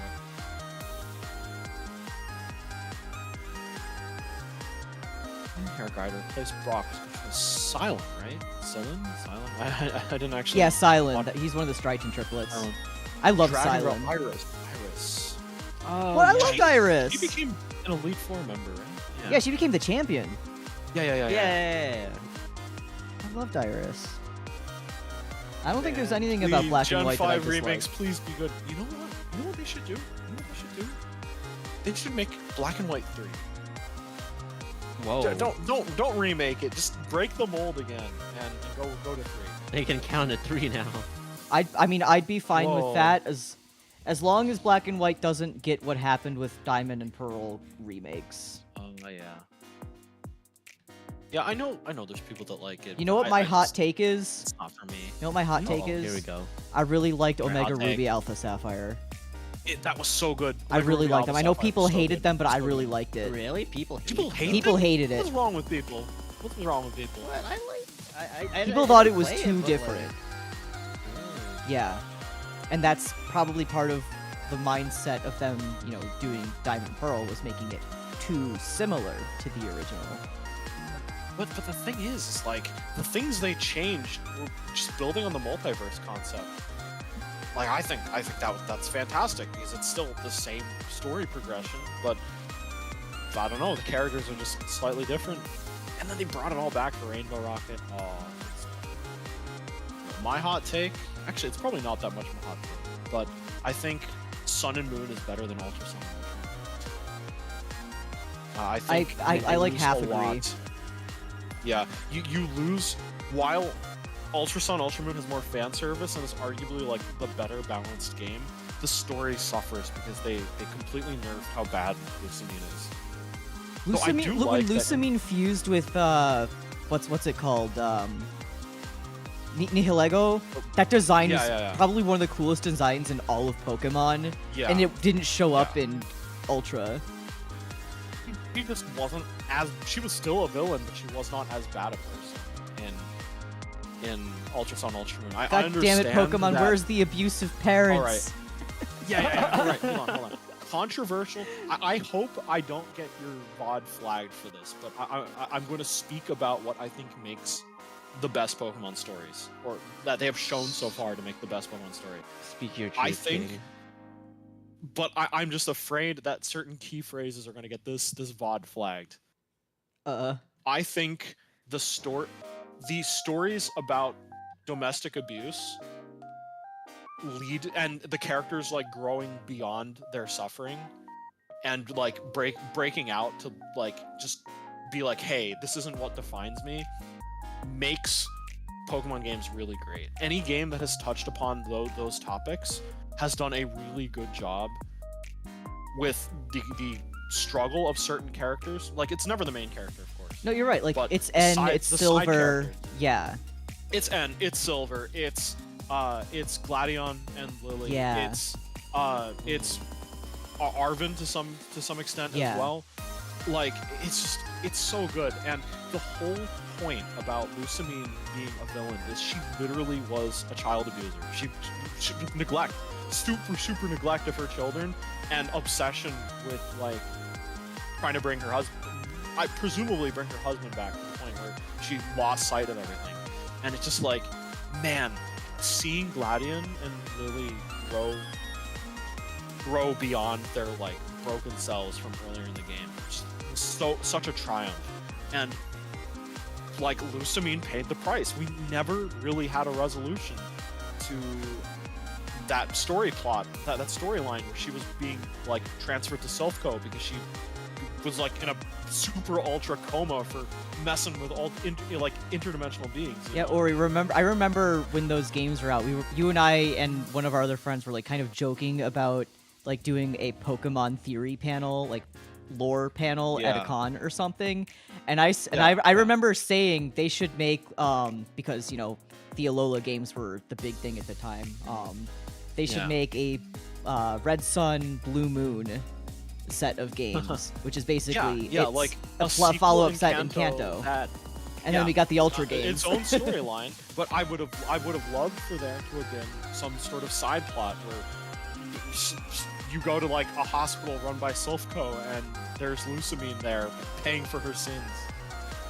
Like, what a game. It's Ultra nerfed her super hard to the point where she's like, oh, whatever, you have foiled me and I'm not going to do the terrible thing that pushes me past the point of no return. Come And I'm on, like, thanks for the follow. huh? Oh, nice. Yeah, and I did like how in the anime though, that I've not seen much of the anime, but I saw like bits and pieces. She's just like a wacky doting parent in the anime. No. Like the thing is, I actually really like it because give us very different versions of the characters, but don't give us this milquetoast in the middle of the road where she's not good or bad, you know? Because unless you're trying to tell some like gray morality storyline, you know? It's just that clearly wasn't what's happening. I think Ultra Sun Ultra Moon nerfed the story a fair bit, but you know, I don't know how familiar you guys are with Naruto. I'm not super familiar with Naruto. I had a whole in- phase. Okay, so you know how Orochimaru is like an early Naruto big bad? Yes. Did you know he's just like a weird uncle in Boruto?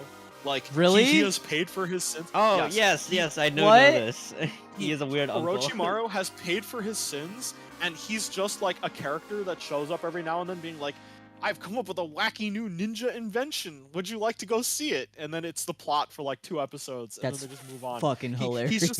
He's just this funky uncle that studies ninjutsu on like the street corner, and they're like, wow, it's wacky Uncle Orochimaru. What have you done today? He said, I've made a shadow clone that has his own will and lives his own life. And I'm like, wow, Orochimaru sure is wacky. And then they just move the storyline forward, you know?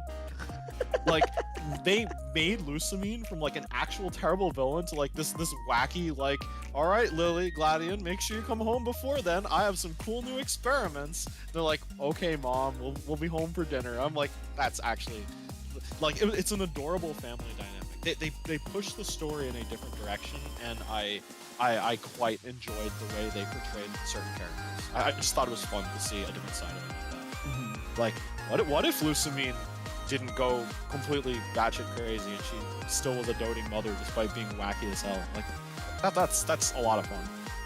Mm-hmm. It's like, what if your mom was a Bond villain, you know? It's like, all right, we'll be home in time for dinner, sure. Only after Mr. Bond has solved this puzzle.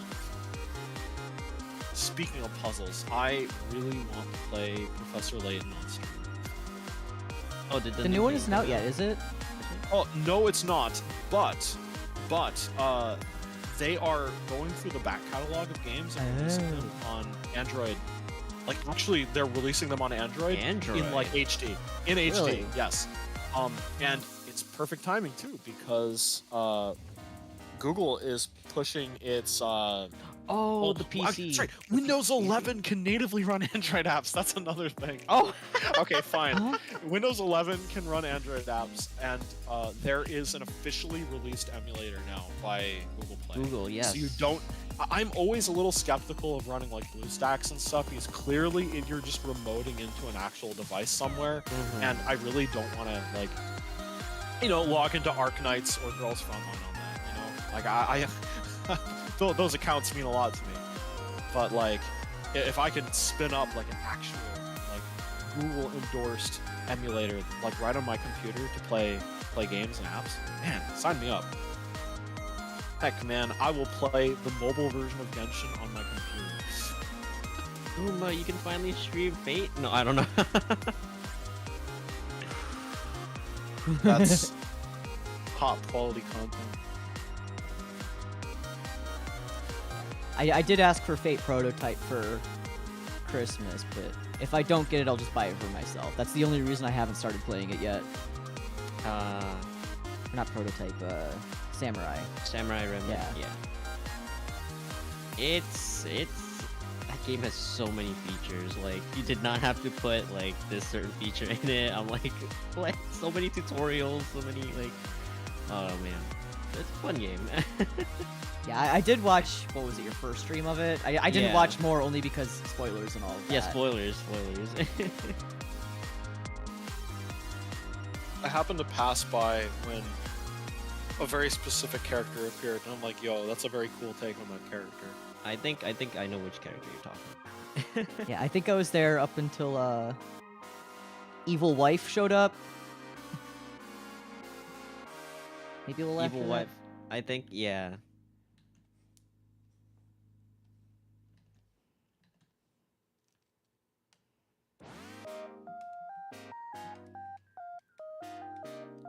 Guys, I want chili really bad. Chili. Yeah, I was like craving chili for dinner earlier, and I tried like looking on Grubhub to see if there's any places near me that would sell any, and the only place that did wasn't accepting orders over Grubhub, and I'm like, oh, guess I'll make whatever's in the freezer. So I did Guess not I'll have chili. die. Yeah. Instead, I had chicken nuggies that were sitting in the freezer. Oh no, not the frozen nugget. I mean, no one else was There's eating them. There's a place that I get lunch at on a normal week. In my normal area, there is a local place I go to every week for their lunch special, like one day a week. And the lunch special is their specialty item that would give them away and a bowl of soup. And the bowl of soup is usually between two pretty mundane types that are all right, but they added a third flavor that I am always going to get moving forward, and that is homemade chili. Ah, yeah. It's like sweet and smoky and delicious. Okay, don't torture me like here. Oh my, No, my god, because- sorry, that was not my intention. No, That was not my intention. The Such where I used devastation. to work on my intention.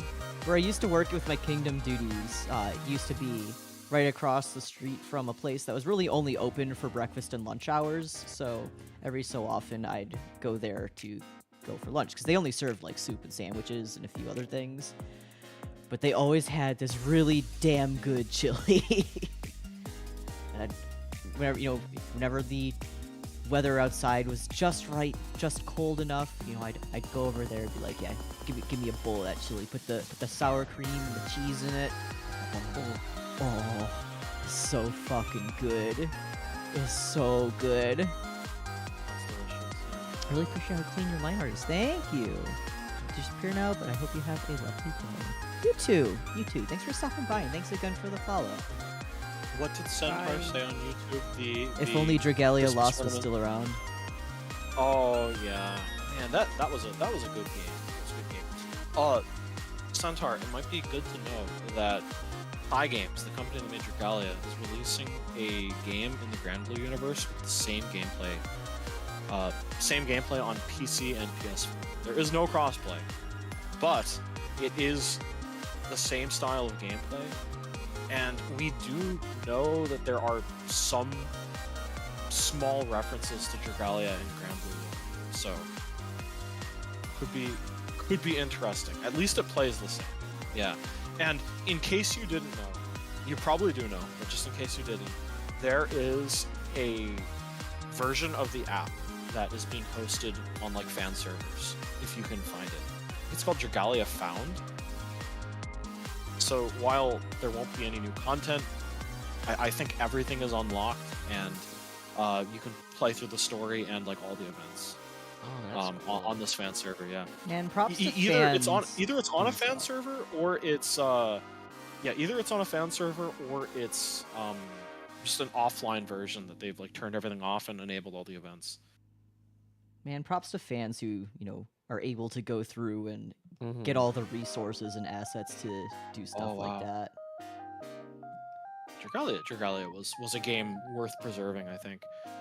Yeah, I remember you and all of our pals playing it. I never did play it, but I did a few of your gotcha rolls for you. That was a game that I didn't want to like initially, because again, I was trying to shill some other gotcha game and everyone was ignoring me and was like, let's play Dragalia instead. And I'm like, no. And then it just showered me with like every single max rarity unit in a single roll, and I'm like, I guess I like this one. And then there was me happened? playing Dragon Show by Ball during the Rock. holidays. The OST was fantastic. The OST was so good. It started as like a very Dowka OST, and they added a bunch of like up-and-coming words. And then there was me playing Show by Rock. I know Mad Kid was in there before they picked up the Shield Hero openings. Yo, did you know Mad Kid is like a male idol group? They're not a band. I thought they were a band. Oh, have you not seen their music videos? They're very much an idol group. Oh, I hadn't actually. I just assumed that they were like They're like very. a heavy rock band. Oh, okay. And then if I you saw haven't them seen perform them, at Enisama, yeah. and I'm like, wait, where's the? Oh, they're on the They are the show. Idols are very versatile nowadays, you see. Oh yeah. Nice.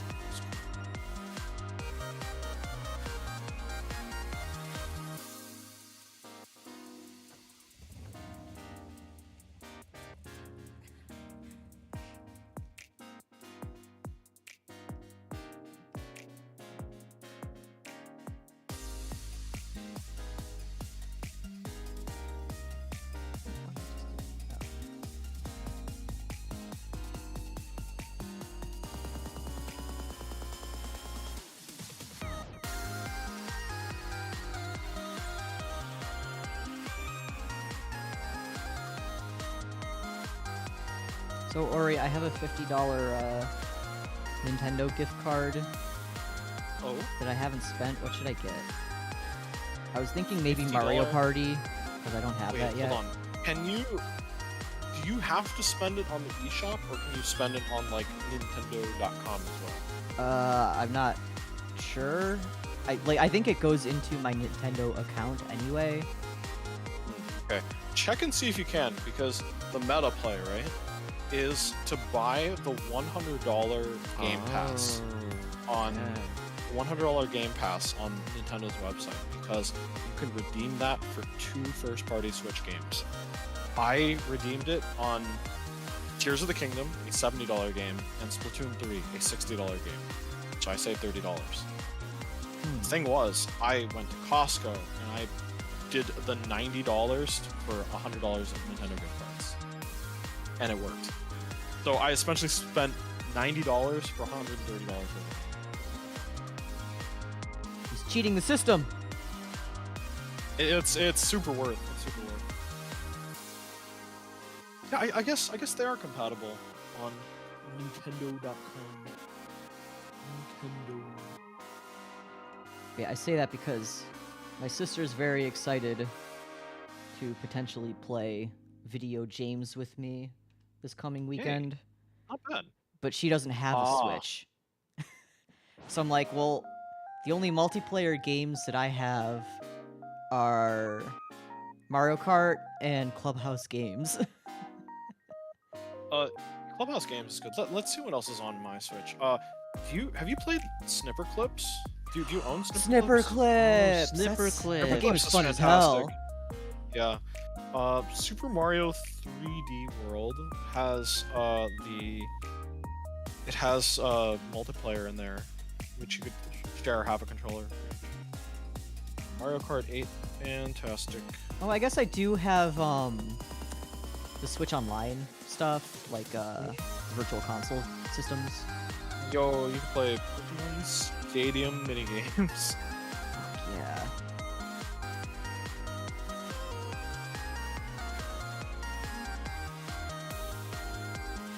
That's what I've got. Mario Party's a good one too. Definitely get the newer of the Mario Party games. Super Mario Party was kind of like a tech demo in a lot of ways. No, The I'm maps aware. are, like, I'm very aware that much there's the one is way better than the other. Don't worry. yeah. Don't make the same mistake I did. No. It wasn't really a mistake. And I borrowed the game. So. Not a bad deal. Oh my god. You guys know Mechanadia, right? Yeah. Yes. So like I think I randomly posted that I was like, oh my gosh, I'm getting close to the end of Dark Souls 3, and then, or like, no, it was specifically my post where I'm like, I am now a dedicated Dark Souls streamer because I've done nothing but stream Dark Souls for 2 months, and he was like, and then after that, you'll become a dedicated Bionicle streamer, and I'm like, Oh, how yes.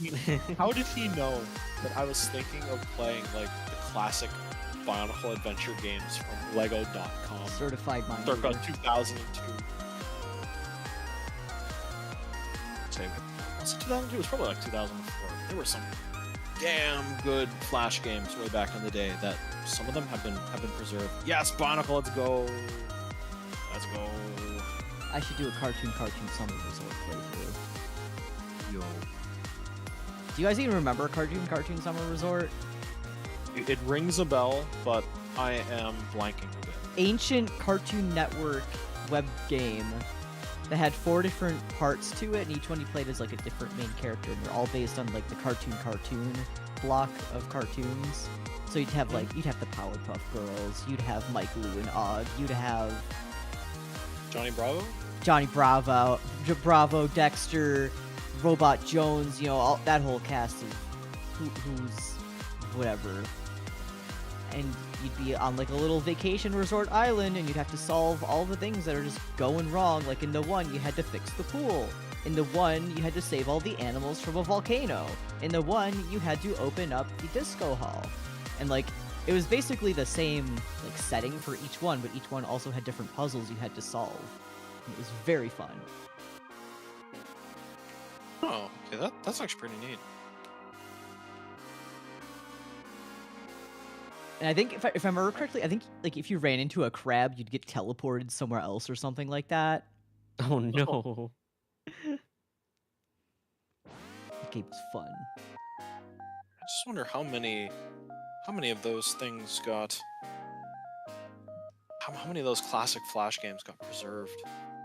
I know there were efforts to save as many as possible, but yeah, who knows? There was a Lego puzzle game. Lego.com had so many like amazing games back then, but there was a Lego puzzle game.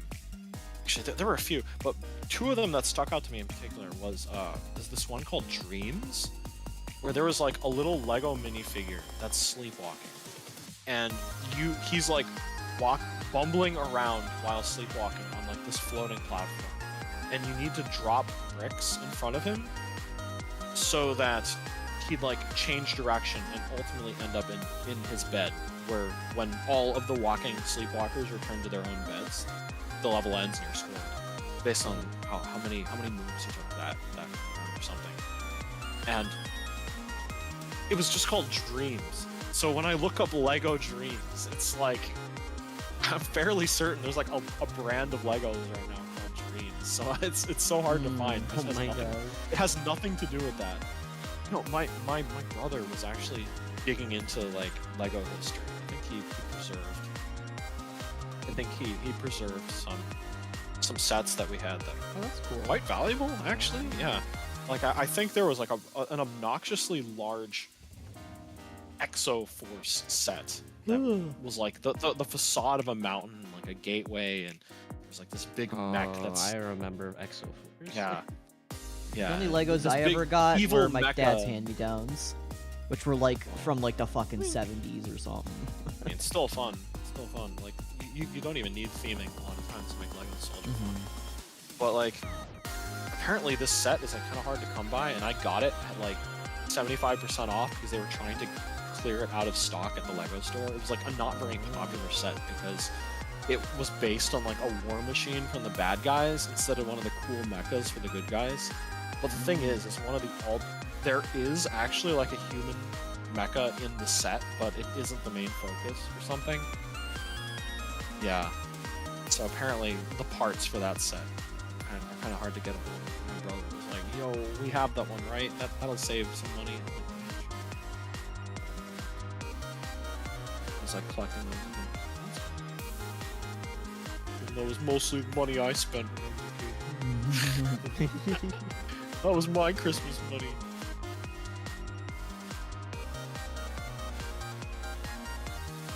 I know he was trying to track down some other games. There's like one game that's lost to time. It's called. There was a Lego theme a while back, a long time ago, called Drome Racing. It was very like Hot Wheels World Race-ish in terms of aesthetic. And the idea was like different racing teams had these like ultimate race cars of different kinds meant for different types of terrain and different conditions. And there was like this ultimate like arena set up where they would race around in. And you would basically join a team, you'd get their car and tune it based on that team specification. And then it would like asynchronously match you up against other players who had their own sort of tuning and stuff. And you would eventually climb the ranks and take like a license test, racing against like a very, very hard CPU. Like there was no actual action to the game. It was essentially you are the manager putting the car together and programming the AI to sort of race a certain way in different conditions.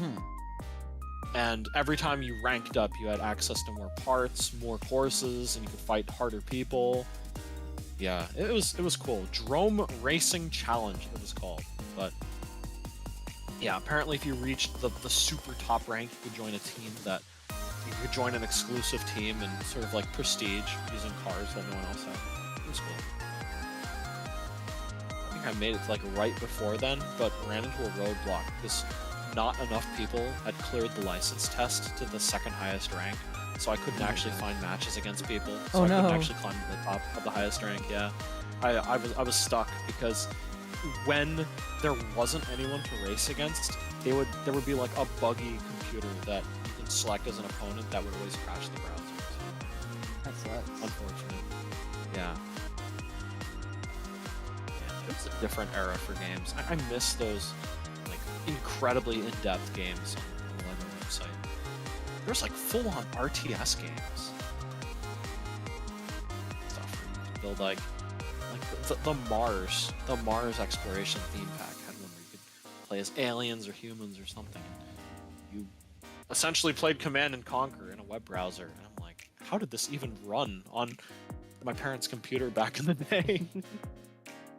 I wonder if Izzy's will do a video on this. If you don't watch Izzy's, she's a YouTuber who does a lot of video essays on kind of like long forgotten like web series or like MMOs, stuff like that. Like she did one on. Is she the YouTuber who's like obsessed with Garfield? Yeah. too? She's got the Okay, Garfield I do know her. collection. Yeah, okay. I really like her Cool. videos.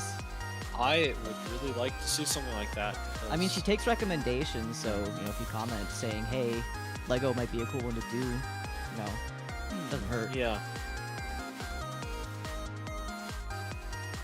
Another really good Lego like, of course, the Bionicle games were just amazing, incredible, because they had a full, like, I think, probably 5 or 6 hour long adventure game on Motunui, where all the Matoran and the Toguro kind of ran around as the little chronicler dude, figuring out what was going on. It was cool. Another Lego property I really liked from way back when then was Spybotics. Never heard of that one. Basically, the idea was the toys that you would buy in the Spybot, they were actually kind of dummy expensive, the Spybotics toys, because they had like a part in it that would interface with a computer, and how you built your little Spybot in real life would load it into essentially a computer game where you did heists, Oh, that's cool. where you would walk around as a person inside the game, but then you'd reach a point where like maybe there's like a door that needs to be opened, so you would take your little Spybot and I think physically, like, it had a remote control, and you would like physically move it around your Oh. environment, and it would move around inside the game, and you'd have to like press buttons, deactivate switches, knock out guards with your little Spybot. And me not having access to like $200 Lego sets at the time, oh man, I would totally sink so much money into that if I had the level of income then that I do now. But Mhm. yeah, I'd probably be broke. But they made a game called Spybotics Nightfall, or Nightfall Incident, that was like a grid-based, turn-based strategy game. So like Advance Wars style or Fire Emblem style, with some really, really unique spins on how different mechanics work. And I thought it was so cool. It was so cool. What was that one But series of computer games where you had like the little figures, the little monsters that you plugged into your computer? Skylanders? Yeah. Sorry, that just popped into my head. Skylanders is a little more recent, I think. Yeah. Really, it feels like it's been around forever. Yo, I recommend the Scott the Waz Skylanders video. It'll get you caught up on the lore, and you're like, oh my god, all the big Lego sets, Vikings, Battlefront, Clone, 1883, what kind of items are high price ones? Yeah. I don't know. Legos seemed a lot more risk-takey, and they had a lot more original properties. As much as I think the Star Wars and Indiana Jones and Marvel sets are kind of cool, the fact that they don't really push original IPs anymore kind of makes me sad, because Man, Drone that's not Race, even a problem with Bionicle, Lego. That's a Alpha problem with Team, any licensing Mars. thing ever right now. Yeah, True. yeah. Try I'm pitching just something kinda sad, original in though. animation. Good fucking luck. Sheesh. Like, the thing is the most recent new property Lego tried apparently did not do super great. Like, Ninjago's doing fantastic, but they tried like a Stranger Things-esque original property about how using like spirit photography, you can see different aspects of Excuse like. me. This is a Lego thing. No. Yes. I have to look it up. Hold on. Lego augmented reality theme. It is so cool because whatever Lego engineer thought it up is like actually just super cool. Oh shoot, what was it called? Hidden Side. This set of Lego toys was called Hidden Side, right? You would build some kind of object or landmark out of blocks, right? Notably, there was like a bus, there was a coffee shop, there was like a library, there was the like gateway leading to like a mansion or something. But the thing you would do is you build the set, and then you would take the app on your phone and hover it over the set, and it would transform in front of you. And the idea was you're a spirit photographer investigating some paranormal mystery, and the artifact that you build in real life is just a mundane kind of thing. But when you turn the AR camera on it, it reveals that there's like a bunch of ghosts hiding underneath like one of the pieces. Oh, that's or, cool. that there's like a Cthulhu monster like grabbing the parts and rearranging them into like a different form. Like the gateway, I think, showed you like what the mansion looked like behind it. It was actually super cool, but apparently it did not do very well because they canceled it after one year. Oh gosh. Ain't that Yeah. just the way? Did they do? Speaking of Lego and Skylanders, didn't they do Lego Dimensions? Is that? That was kind of neat too. I think the toys to that was also covered in that Scott the Waz Oh video. gosh, but, Toys to Life. I think they saw, despite how cool a lot of the crossovers were, like you had official interactions between like Hal from Space Odyssey and GLaDOS from Portal. Like there are canon interactions between the two of them, and like one of the doctors from Doctor Who shows up too, and you have Daleks talking to GLaDOS. It's wild the kinds of combinations they had, but I think Lego saw the writing on the wall and was like, this is costing us way more in licensing, and the market was kind of crashing because of like just too much Skylanders, too much Lego Infinity, too much Lego Dimensions. So we had like 2 seasons of really cool content, and then they threw it out the air. Shame. Yeah, that was kind of neat. I have actually, when I was looking at my Switch, I noticed that I actually have the Ubisoft like Switch attempt at a Toys to Life thing as well on there. I bought it like way after the fact for a fraction of its actual price. Do you remember? I forgot the name of it already because it's so unremarkable. Let me look at this thing again. Starlink. Do you remember Oh Starlink? yes, they had a thing with Star Wars. Yeah. The Star Wars. Star Fox. Star Fox, yeah. Wasn't it? I guess the idea is that there is like a galaxy and you are a space police officer or something, and there's like evil pirates, and for some reason on the Switch version of the game you can get an R-Wing instead of the default item. And the way it worked was to switch out your weapons, you actually physically swapped them on the toy that was interfacing with your Switch. Oh yes, Yeah. this rings a bell. It was like connected via Bluetooth or something. Yeah. The thing was I imagine an Ubisoft open world sandbox game. So pretty low quality, pretty low bar to begin with. Well, anything. But then they Ubisoft. make it so that there are certain enemies that can only be damaged by certain weapon types. Guess what? You need to buy those weapons in real life with Yeah. real money. And by then, though, it was already like being super discontinued. Toys to Life was already dying as a concept, and Ubisoft got it out of the gate a little late compared to everyone else. And I would not be able to walk into your local game shop and be able to pick up the weapons anymore because they had already cleared it off the shelves. So I'm like, it's not even worth making an order online for them. The game was so boring. It was so boring.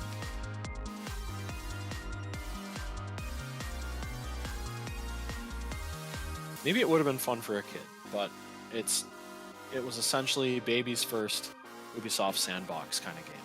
Ugh, not great. The R-Wing on display, but still have not played Starlink. You know what?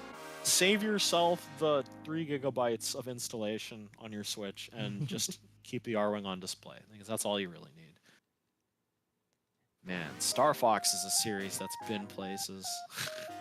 not good ones. It's been places.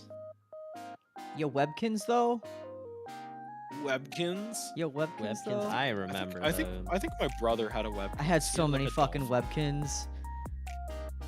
I think I was more Neopets. Yo, but- Neopets though. Yeah, yeah. I remember McDonald's had the. They just gave out the plushies, right? Yeah, and they came with the trading cards too. Yeah, yeah. Yeah. Oh yeah. I got like a dark Usu. It's called a Usu, right? The bunny Remember the one. names. I don't remember the names. Usu. Yeah. I don't remember the exact name of it. I thought it was the coolest shit. And I used to have 2 different plushies of pets. One was a puppy blue, and one was an angel puss. And like they'd make noise with the button on them. Gosh. Which were cute. Ayo, Internet Archive has a backup of all LEGO browser games 2013 to 2021. Let's fucking go. Let's Ayo. go. Oh my Common gosh. Internet Archive win. Oh, a bit of a sneak peek, I guess. You may have noticed that I posted what looked like a difficulty select on a elementary school curriculum randomly on Twitter when I should have been prepping for karaoke. I found some cool stuff on the Internet Archive, let's just say. Oh my god, wait, what? Oh, I remember you linked this stuff to us in our chat before. I looked at it and I was like, oh my god, they have this redacted game. Oh! I remember. Yo, there are so many gigabytes of stuff. Okay, so this page kind of sucks because it just says, here's all of them, and there's no description. It clearly is what it advertises itself to be, but I need to download 15 gigabytes before I can even see what's in here. But maybe they have Dreams. I can play Dreams on streams. Yo, another game that I really liked is called Junkbot. Basically, there's like a little dude who is essentially a recycling bin or trash can kind of guy with Lego minifig legs, Me. and he's got little eyes, and his job is to run around this corporate desolate wasteland Me. and pick up the trash by eating it. Me. Because he's Junkbot. Oh fuck, that's me. Water. Yes. Water. All of you drink water So too. I know you're basically- dehydrated as fuck. Oh, I know your lips I are have chapped, water. and I know you're licking your lips right now because I said your lips are chapped. Dang so it. put some chapsticks on. I did not have any beverage before the stream. Get some didn't- water, you I thought idiot. I thought I'd be playing 5 minutes of Pokemans, and that would be it. And we have Zatsudan the night away. And we're better for it. Water. Yeah, but they were ingeniously crafted puzzle games. Junkbot. Wow, I really hope Junkbot isn't here. There was another. Honestly, if I was in the business of making fan games, I would remake the game World Builder. Oh man, I just have such nostalgic memories of this, but I guarantee you guys have no idea what I'm talking about. I really don't, but I'm glad you're so passionate about it. Yeah, I love hearing your stories. World Builder was kind of an RTS game, but on a grid. And each little grid was like a Lego block as a square, or just like one of those green, those big Minecraft. green Minecraft. No. You Minecraft is good, but you do not besmirch the green flat platforms that are Lego. Like a lot of classic Lego sort of sets would come with a big green sort of grass tile that might have been like 40 by 40 or something. And you'd build something on top of it. Yeah. Oh, Yeah. yes, I And remember these. basically, each one of the little tiles, each one of the little rectangular square thingies in the game is one of these tiles, and there is something on the tile. It is either an open space, it is a tree, it might be a hazard of some kind, it might be a pile of bricks, it might be an instruction manual, like an in-universe Lego instruction manual. Your job is to take whatever units you start out with and have them pick up instruction booklets and build new units over these stacks of tiles. And there is an objective on every stage that is usually move a unit of this type into this square. And it was ingenious because it's part puzzle, it's part action. It's really cool because you are just running these. You start out with like a snail in one of the levels, but you pick up an instruction booklet for a duck, and you then find a pile of yellow bricks further on that you build a duck on top of, and then the duck is able to swim across the water and pick up an instruction booklet for a bulldozer. And there might be another pile of yellow bricks and some tires up ahead, but there's not enough there to build the bulldozer. So you disassemble the duck so there's enough pieces, build the bulldozer, and then have the bulldozer build a land bridge so that the snail can go across and touch the flag at the end. That's cute. Yeah, and this was a game that they just kept making more and more content for. It's probably the first time I ever played a game to like completion, and I was like, wow, I did pretty good. And then a few months later, they're like, World Builder Part 2. Part 2! Where there's like an Holy arrow shit. key on the bottom of the map that goes to a set of harder levels where there's like hostile enemies. And like, whoa, sharks, and these new things called defenders, and turrets, and towers, and Defender. charging stations. Yeah, no, there was like a Lego creator kind of set. Basically, every single one of the sets you build were based on this line of like generic Lego blocks that you can build a number of things out of it. I wonder, but like there was a mecha that they just called the Defender, and it fought sharks and Tyrannosauruses, and by knocking out enemies, you got a proportionate amount of bricks of their color. Oh man, if it's preserved and I could find some way of playing it, I would love to stream it. It is probably like terribly optimized for modern I'm systems. But sure. if I can get it to work, the memories. These games are legitimately so good. Yeah, that's right. I'm gonna become a classical Flash game and Internet Archive streamer Let's now. fucking go. We're done. We're done. Man, so like, every time people bring up old computer games, I remember long ago playing a game on the family computer. It wasn't a web game, it was like, you download it onto your desktop kind of game. But I couldn't tell you the name of it. I could hardly tell you what the play style of the game was like. I just remember it being black and white. I played it on, it must have been Mac OS 8. And it was like a block kind of game. That's all I can remember about it. Everything it points to Minecraft. No, I know.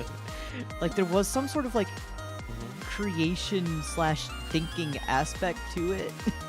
That's really vague, I know. And I want to say it was called like Kids something. And I know your first thought is like, oh, it's got to be like Kid Pix or something. And I know, no, it's not. Oh, no. It's not. Kids. Somehow the way you've described it is making me think Box Boy, but I know that's No. 100% not it. I Oh, just so a black seriously and white remember block playing a game. black and white game on Mac OS 8 that was called Kids something. That's all I've got. Do you think that it could be that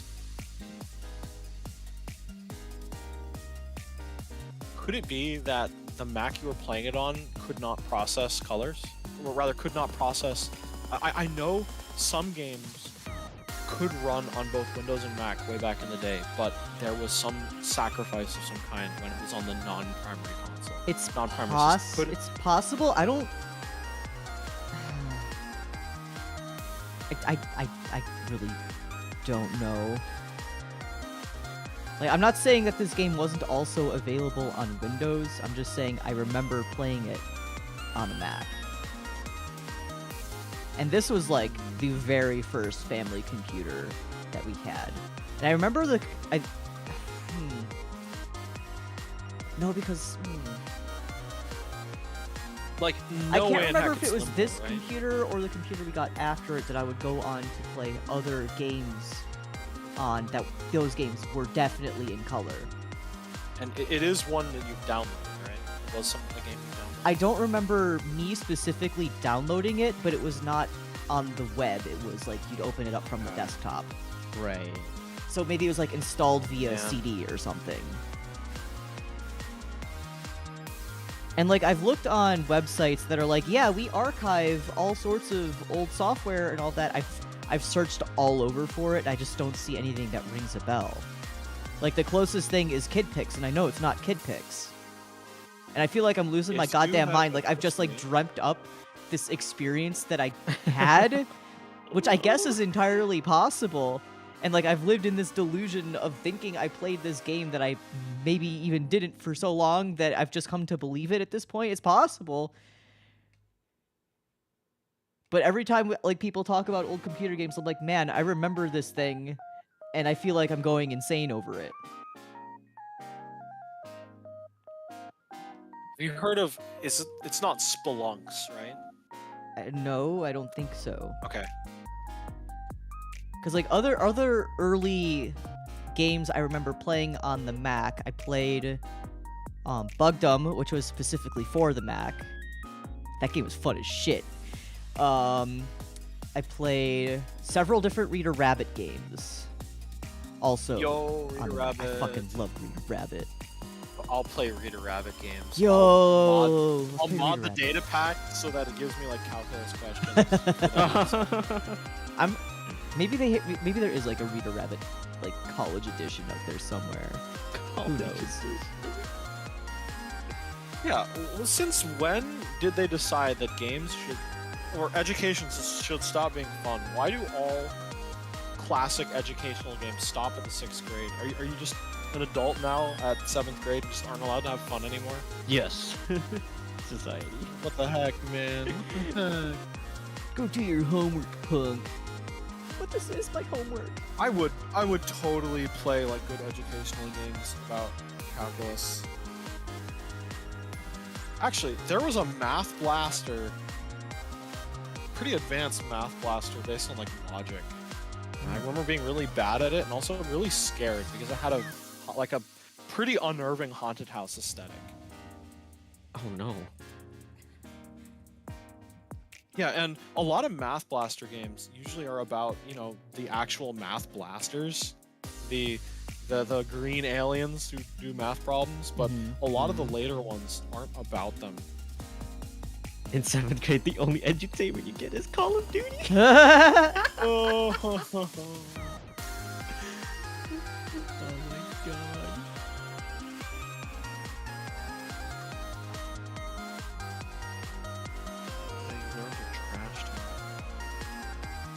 oh my gosh.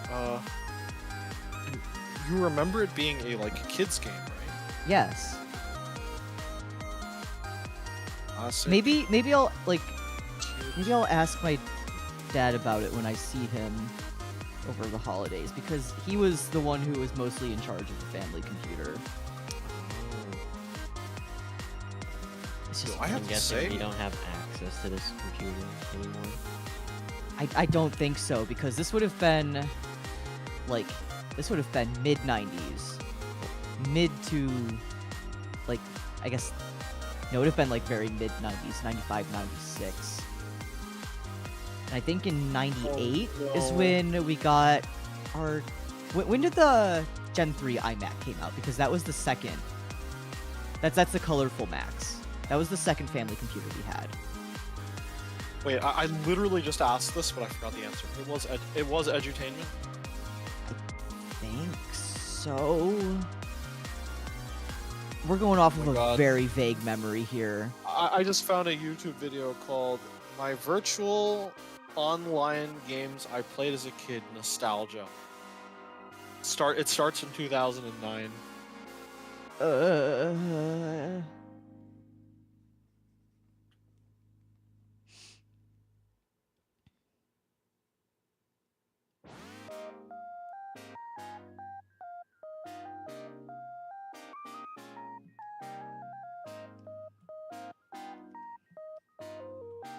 I'm old. Guys, we're old. We're old. Yo, I think it would be the funniest thing to mod a Reader Rabbit game to be the toughest thing imaginable. It's like, here's vocabulary. It's in Russian. Good luck. Yo, if they made a Reader Rabbit that actually no, there is Reader Rabbit in Japanese. What am I talking about? I was about to say if they made a Reader Rabbit that teaches you Japanese, and I remember physically see there's like a video of it. Wait, Japanese Reader Rabbit? I will play Japanese elementary school versions of games if it help my language abilities. It wasn't Treasure Mountain or Treasure Cove, right? No. Okay. I Wasn't don't I don't Dr. remember Brain? there being like a plot to this game at all.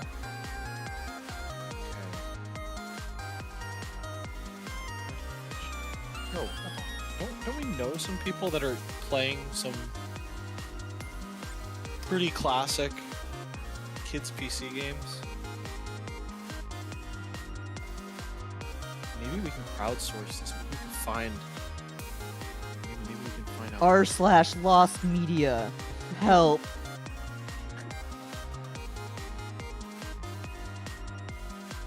Oh man, I go to Reddit r/lost media and they're like, maybe you should just get good at Dark Souls.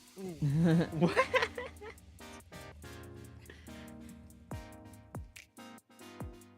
At YouTuber, blame it on George, help a brother out.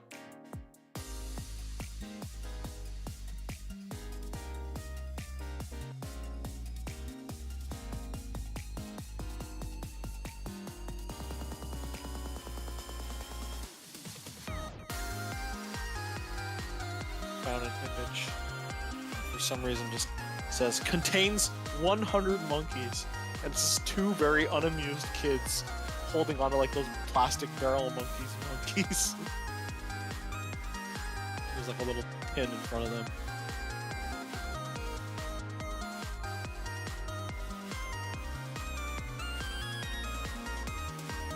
Jumpstart Kindergarten.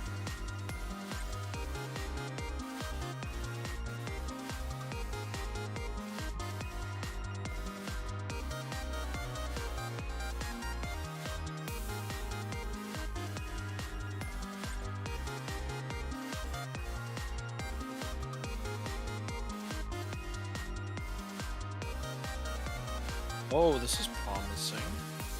10 greatest early Mac games and how to play them. Please tell me Bugdom is there. What was that? Sorry, Oh, I I don't mispressed know. something. Oh, that was you.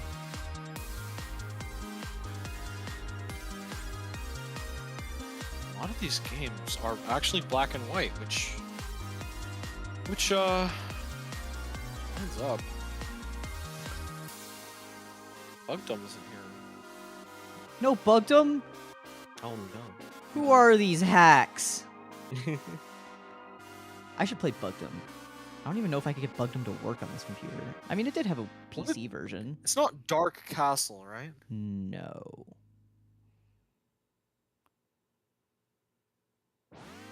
I'm just gonna ask my dad about it when I see him. Surely he would know. Yeah, I want to know now. Yeah, because this has been bugging me for, like, actual years.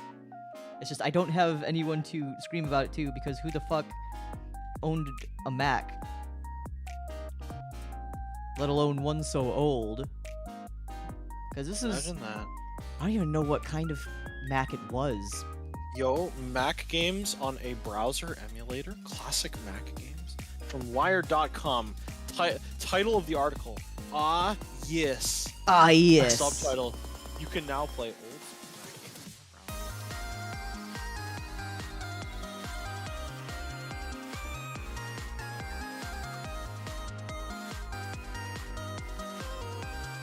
How old is this article?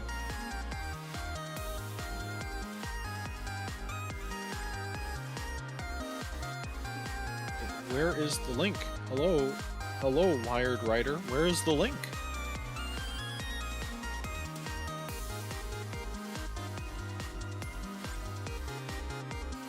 Macintosh software library from the Internet Archive. Here we go.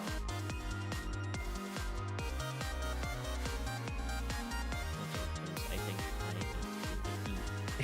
That's fine. This is the last thing I'm gonna do, and I'm just about done. So if you guys want to sleep, go right ahead. I'm fine. Alright. Hope you find that game though. Oh, I'm not Yeah, worried if I I don't find it wanna- tonight. I don't Long expect journey, to find it like a anytime very soon. long journey. Oh no, did it get taken down? It got taken down? Womp Who would womp. do this? Oh no. Alrighty, I'll see y'all later. Good night, boy. Bye. Alright. See ya, Goodbye. Good night. All right, and I'm going to put this.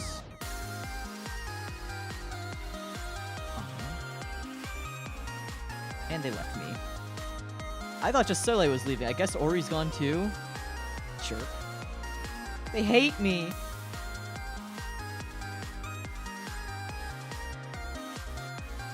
Anyway, so this emote is done. We save this. And don't want to save it as spiral path. I want to save it as a PNG.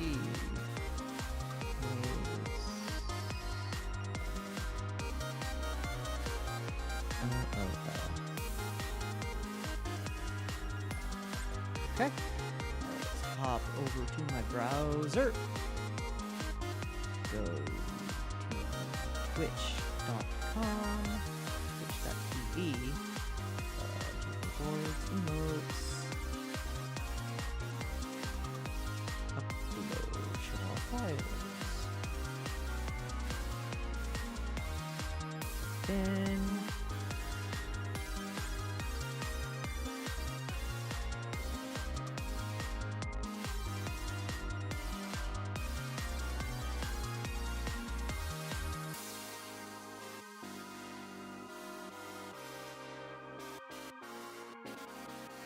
alright. Give my Twitch a refresh.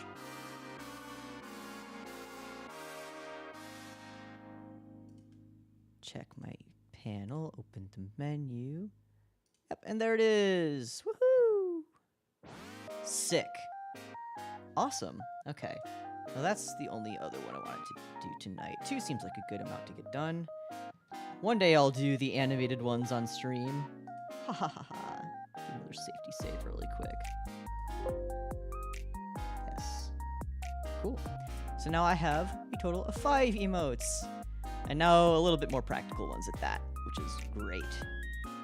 Awesome. Okay. Thanks to everyone who tuned in tonight. I really appreciate the raids from Jonah and Saku. It's very awesome. Woo! It's a long one. And I appreciate my boys for tuning in too. It's very awesome of them. Let's see if anyone's online right now. It's very late right now. Oh, we got Palm online. Palm's playing Uno. I love making people mad in card games. Let's go raid Palm then. Alright? Thanks for tuning in, everybody. I hope to see you all again soon. Good night, everybody!